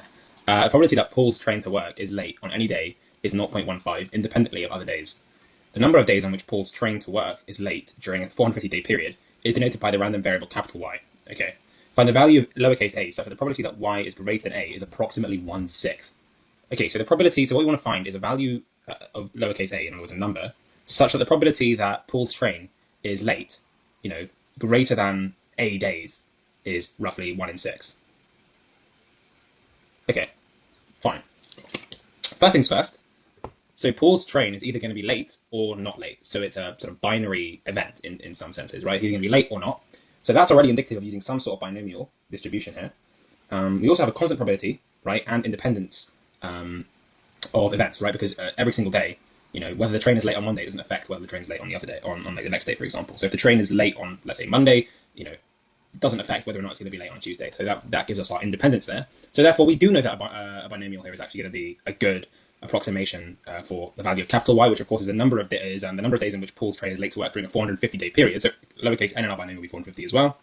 And that works. The only problem there is that this next bit then is going to be a bit tricky because we need to find the probability that capital Y is greater than lowercase a. And there's not really an inverse. Well, I mean, I think there is an inverse binomial, but you're not really supposed to use it at A level. So you kind of have to do this by hand. And it works, and you can get the marks for that, I guess. But an actual, a neat way here of doing this, using A level knowledge, is to actually convert that binomial into a normal distribution, which is not what you might think initially to do. But if we convert it into a normal distribution, then we can use inverse normal, because we are supposed to know that for A level. And then inverse normal can basically calculate A for us. So let's just do that instead. But in order to do that, you do also have to know how to shift from a binomial, how to approximate a binomial distribution using a normal distribution. So you need to know that. But it's fairly straightforward to memorize. But effectively what we have is that y is binomially distributed. To start off with, we say y is binomially distributed with the number of trials being 450 in this case. And the probability of success, in other words, probability that, actually we'll say success in this case is the train being late, right? Because we want the number of days in which Paul's train is late. So the probability of success is the probability that his train is late, which is going to be 0.15. Okay? So this is the appropriate distribution for y that you might think of at the beginning. Now, we can approximate y as a normal distribution effectively. We can approximate y as a normal distribution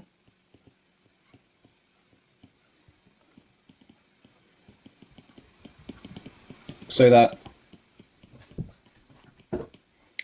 y is distributed normally with mean 450 times 0.15 and variance 450 times 0.15 times 1 minus 0.15. So you might be thinking, okay, whoa, what's going on here? Well, you should know that if you have a random variable, right, which is binomially distributed with n trials and a probability p of success, then you can always approximate this binomial distribution using a normal distribution, right? In other words, like your binomial distribution is obviously a discrete probability distribution, so it's going to look sort of something like this if you were to plot it with your sort of values of capital X on the x-axis and your probability on the y-axis. It might look something like this, right? And then effectively what we can do is we can turn it into a continuous distribution. We can model it as a continuous normal distribution. I mean, kind of fill in the blanks in between, right? Because a continuous distribution can take any value for capital X, right? Any real number value for capital X. And so we can turn that binomial into a normal. And in order to do that, though, we need to have a mean and a variance for our normal distribution. And you don't need to know how to derive those. Maybe I'll do a video going through like why we have the choice that we have. But for now, you should just know that if this is true, that y is binomially distributed with a number of trials being n and probability p, then you can always approximate it using a normal distribution. Although I think there might be some boundary, like there might be some cases where it's better and others where it isn't. I think you have to have, I think, p being a certain, I don't remember what the magnitude is, but there are some cases where you can technically approximate it using a normal, but you shouldn't because it's quite a bad approximation. But I'm not entirely sure what these cases are off the top of my head. Maybe I'll just put that in the comments.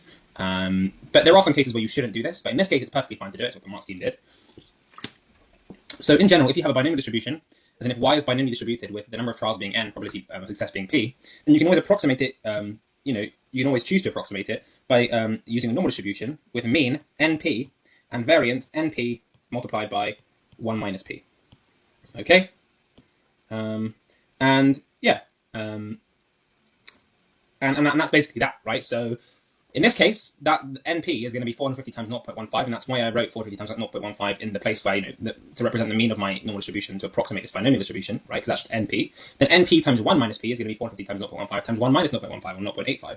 And that's why I wrote that in the sort of second section there, right, of my normal distribution. So now you actually see where that's coming from, and hopefully, you should memorize it if you don't already have it memorized. Maybe if you want some intuition for it, I can make a video on that as well. And there are some cases where you shouldn't do this, where you shouldn't approximate a binomial with a normal because it's quite a bad approximation, and I'll put those in the comments. But for this question, just know that you can, and this is actually a valid method. So that's going to give you that y is therefore normally distributed with mean 67.5 and variance 57.375. Okay. So there we go. So that's our capital Y being normally distributed there. And now we need to find a value of lowercase a such that the probability that Y is greater than A is approximately 1/6, but we can actually set that equal to 1/6 in this case because it's a normal distribution. So there's definitely going to be some value of capital A for which this is the case, right? Because it's a continuous distribution, right? So with a binomial, you only get like finite sort of possibilities for what the probability that Y is greater than A could be, because there's only like a discrete number of like options for capital Y in the first place. But with a continuous probability, you'll always guarantee that the probability that Y is greater than A could be anything from effectively 0 in the limit as A tends to infinity to basically 1 as in the limit as A tends to negative infinity. So you can basically you can guarantee that this is going to equal to 6 for some value of A, and then we use our inverse normal to basically figure that out. So you go to on your calculator, you go to statistics, distribution, normal, inverse normal. Tail is going to be to the right here because you want the probability that Y is greater than A to equal a 6th. Our mean is 67.5. Standard deviation is the square root of 57.375. And our area is going to be 1 in 6.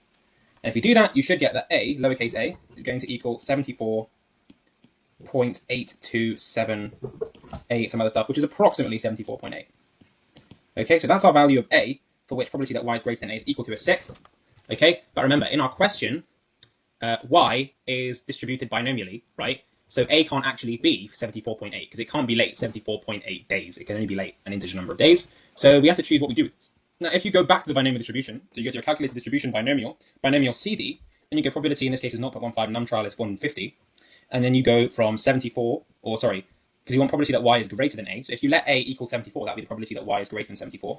If you actually evaluate this using the binomial distribution on your calculator, what you're going to get is 0.177 approximately, right? Which is actually greater than a sixth.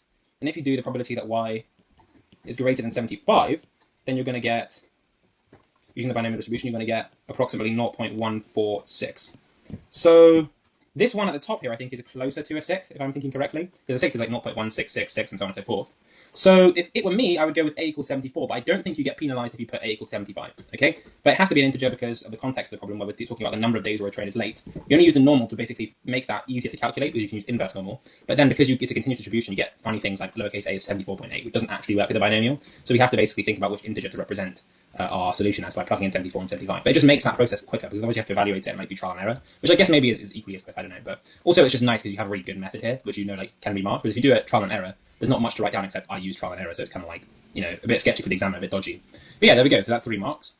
Then we're told in the expansion of 0.15 plus 0.85 to the power of 50, the terms involving 0.15 to the power of r and 0.15 to the power of r plus 1 are denoted by t sub r and t sub r plus 1 respectively, show that t sub r divided by t sub r plus 1 equals 17 times r plus 1 divided by 3 times 50 minus r. Right. So this is just standard binomial distribution stuff, where effectively your n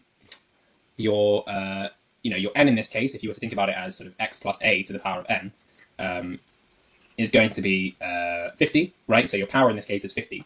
And so, yeah, all you really need to do here is just apply your knowledge of the binomial theorem, right? So for integer powers.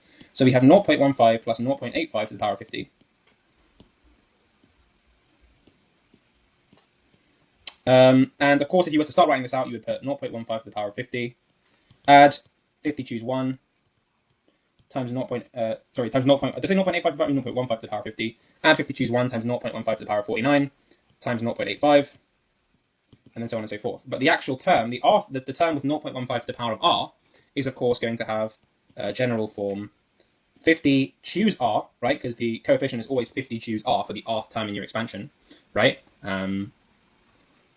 Or sorry, for the term when the power of the 0.15 is equal to r, you always have your coefficient being 50 choose r. So in this case, if it's 0.15 to the power of 50, the coefficient is 50 choose 50, which is just 1, so you don't see any other coefficients there.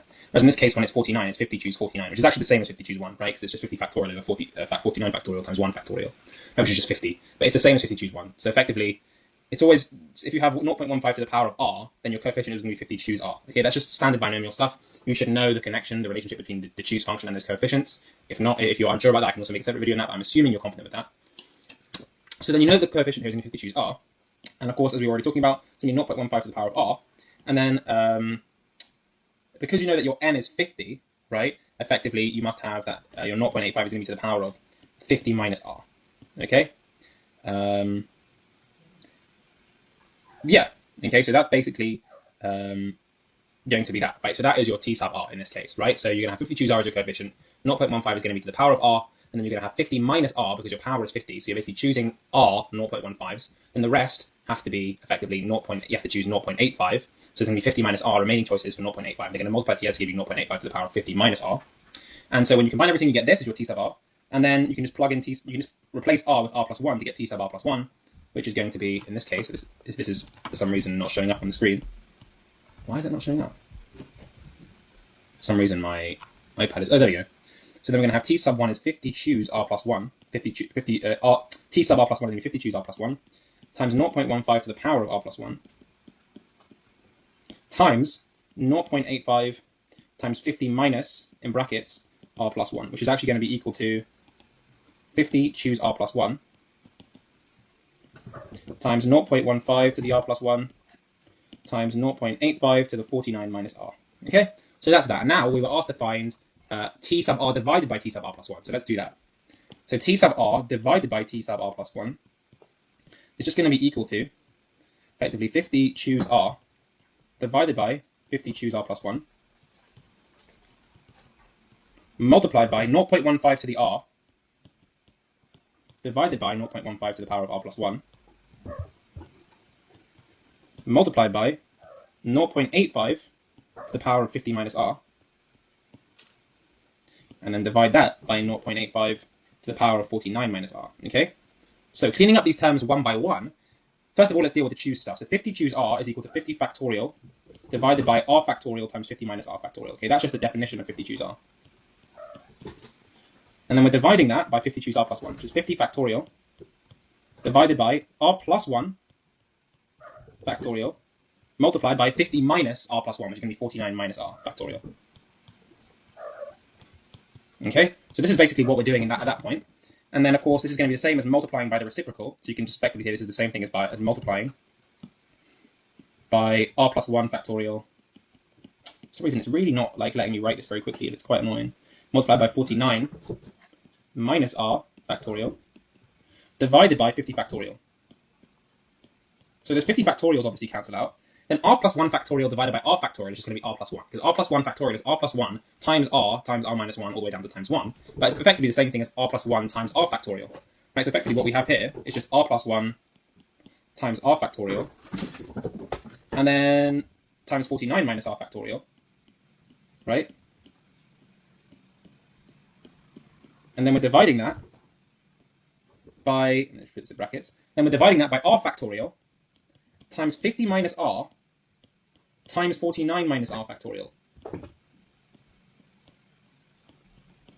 Right? Because if you think about it, 50 minus r factorial is the same thing as 50 minus r times 50 minus r minus 1, which is 49 minus r, times 48 minus r times 47 minus r all the way down to 1. Right? So effectively it's the same thing as 50 minus r times 49 minus r factorial. Right? So if you cancel out the terms here, we have a 49 minus r factorial on the top, on the bottom, r factorial on the top and the bottom, and all you have left is r plus 1 divided by 50 minus r. Okay, and that's very promising because if you go back to what they expect us to get for t sub r divided by t sub r plus 1, there is an r plus 1 divided by 50 minus r in there. So that's good. That's promising. Now let's think about these other terms. So 0.15 to the power of r divided by 0.15 to the power of r plus 1, that's effectively just going to be 1 over, so it's going to be 0.5 to the power of minus 1, right? Just by regular laws of indices, right? Because you have x to the r divided by x to the r plus 1, so it's x to the r minus 1, so x to the minus 1. So it's 1 over 0.15. So that's going to equal, I'm going to write my r plus 1 divided by 50 minus r, that was the choose terms cancelling, multiplied by 1 over 0.15, and then multiply that by the other terms. We have 0.85 to the power of 50 minus r, divided by 0.85 to the power of 49, that should be minus r, right? So it's 49 minus r. And then if you use laws of indices on that, you're going to get 50 minus r minus 49 plus r, so the r's cancel out, and you get 0.85 to the power of 1, so it's 0.85. Okay? And then so what we're going to have here is we're going to have r plus 1 over 50 minus r times 0.85 divided by 0.15. And if you actually calculate that value, it's going to be 17 over 3. So 0.85 divided by 0.15 is going to be 17 over 3. And so this just becomes 17 over 3 multiplied by r plus 1 all divided by 50 minus r. And then cleaning that up into one expression, you get that that's equal to 17 times r plus 1 divided by 3 times 50 minus r. Exactly as required, right? Because that is exactly what they got up here. 17 times r plus 1 divided by 3 times 50 minus r. And that is also what we got here. Perfect. So there we go. That's that part of the question. Then we have the number of days on which Paul's train to work is late during a 50-day period is modeled by the random variable capital X. So this time it's a 50-day period instead of 150. So that's capital X instead of capital Y. But it's the same stuff happening here, right? Because it's still modeling the same thing. The number of days on which Paul's train is late to work. So it's still going to be a binomial distribution, except this time n is going to be 50. And we're going to have p is still 0.15, right? This is at the beginning of the question. It's probability of success, which in this case means the train is late. Find the values of r for which the probability that x equals r is less than or equal to the probability that x equals r plus 1. So first things first, if you rearrange that, remember, probabilities are always positive, okay? So both sides of that inequality have to be positive. So I can divide by probability that x equals r plus 1. And I can get that if the probability, if we have that the probability that x is less than, actually, let me just put this, I don't know, actually, yeah, let me just put this sort of elsewhere. I'm going to put this sort of further down, because we've been doing the question down the page like that. Actually, maybe what we should do is we should go back up, I think. That's probably a better idea. So let me just put triple I here. What part of the question is that? That's triple I, part A.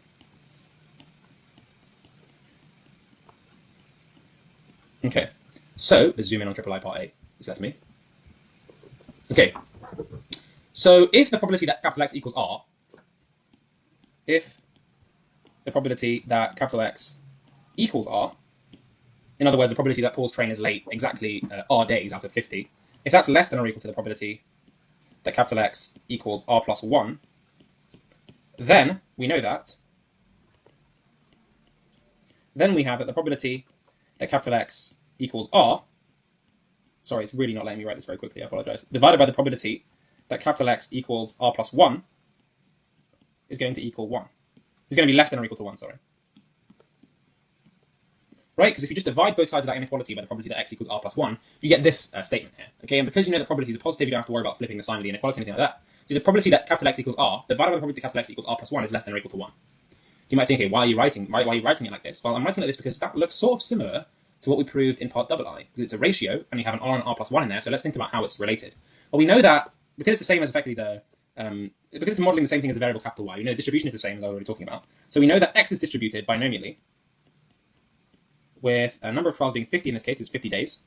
So how many times is X is how many times is capital X is how many times is train is late in 50 days. And the probability of success we already know is 0.15. In other words, probability of train is late is 0.15. Okay?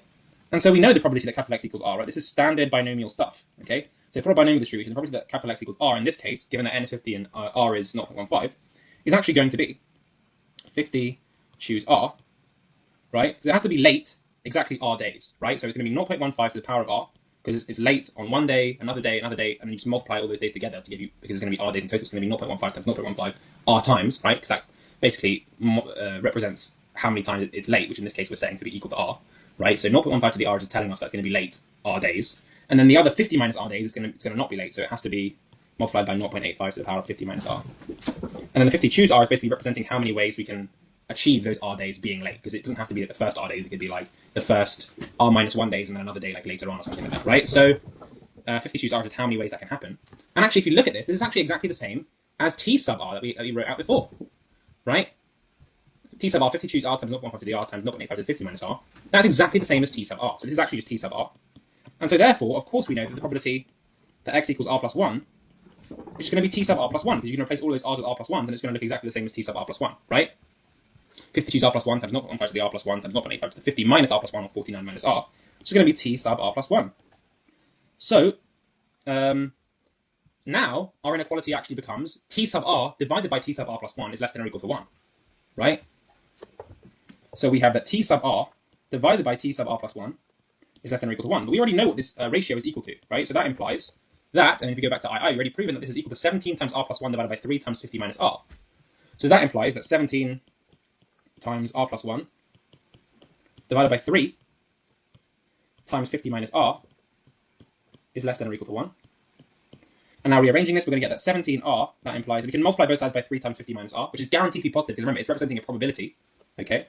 So 17R, at least for all the cases that we care about, so 17R plus 17 is less than or equal to 150 minus 3R, okay? Although actually, to be fair, T sub R plus 1 is not this denominator, so maybe that's actually not true what I said. But we know that R has to be between 1 and 50, right? Because it has to be late anywhere between 1 and 50 days, so that denominator is going to be positive anyway. Because it can't be late more than 50 days. So if it was 50, then that would blow up. But then if R was 50, then T sub R plus 1 wouldn't exist, so that's not really a valid case anyway. So it's going to be between, that denominator there is going to be between 3 times 50 minus 0, which is 150, and 3 times 50 minus 49, which is 3. So it's always going to be positive anyway, so we can just multiply by it without having to worry about flipping some of the inequality there. And then that implies that 20R is less than or equal to 150 minus 17, which is 133. And rearranging that gives us that R has to be less than or equal to 133 divided by 20, which is 6.65. Okay, so that's what we know about R. And then what does it say? Find the values of R for which probability that capital X equals R is less than or equal to probability that capital X equals R plus 1. Remember, R is the number of days. R is the value of capital X, and capital X is the number of days in which Paul's train is late. So it has to be an integer. It can't be late like 3.2 days. It doesn't make any sense. So we only care about integer values of R.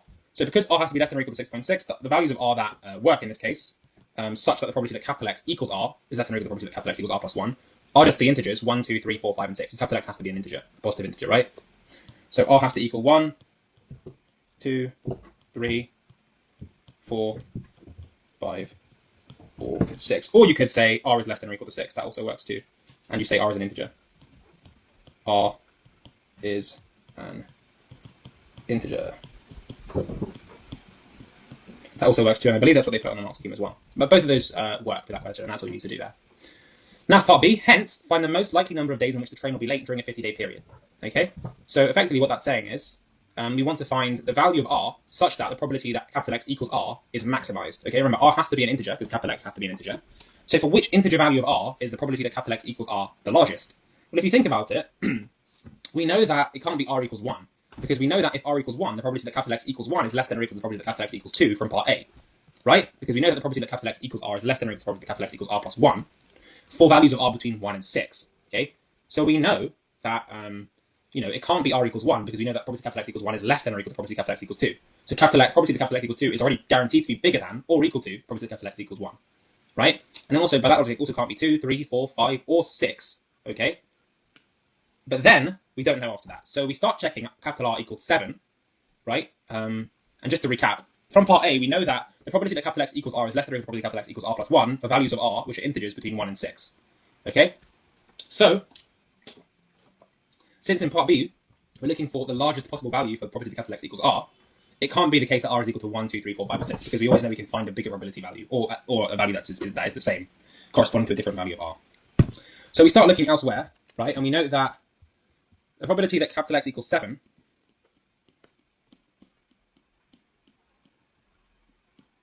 right, is equal to, in this case, if you go to statistics, by distribution, binomial CD, and you do numchild 50, p 0.15, probability that x equals 7 is actually 0.1575, so about 15% chance that it's late 7 days out of 50, 16% chance almost. Then if you go to the probability that capital X equals 8, you're going to get 0.149.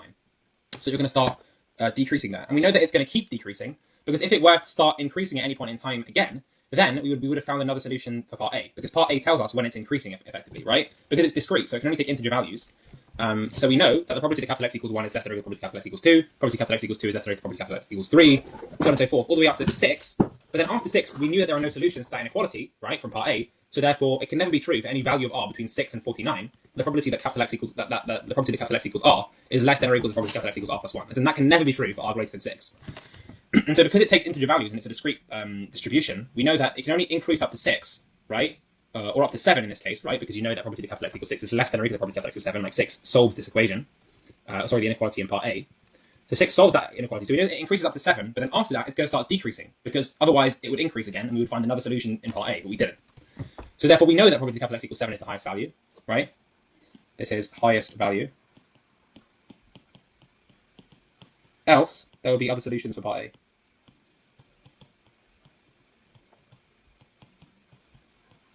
I'm trying not to write too much because my iPad's bugging out for some reason. But hopefully you guys can just 2x this part of the video when I'm writing.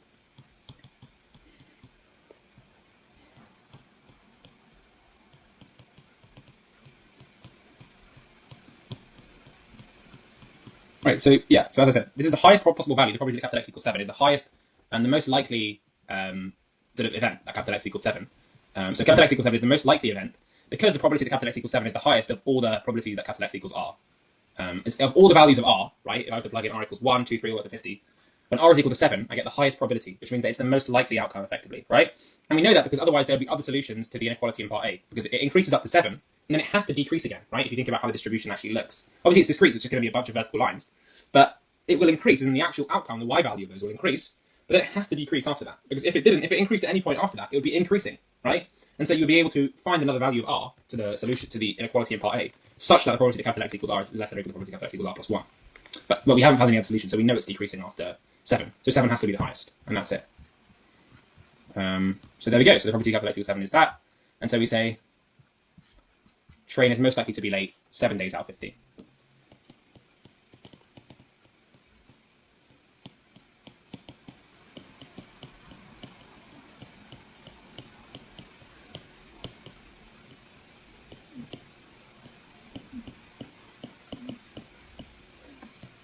Seven days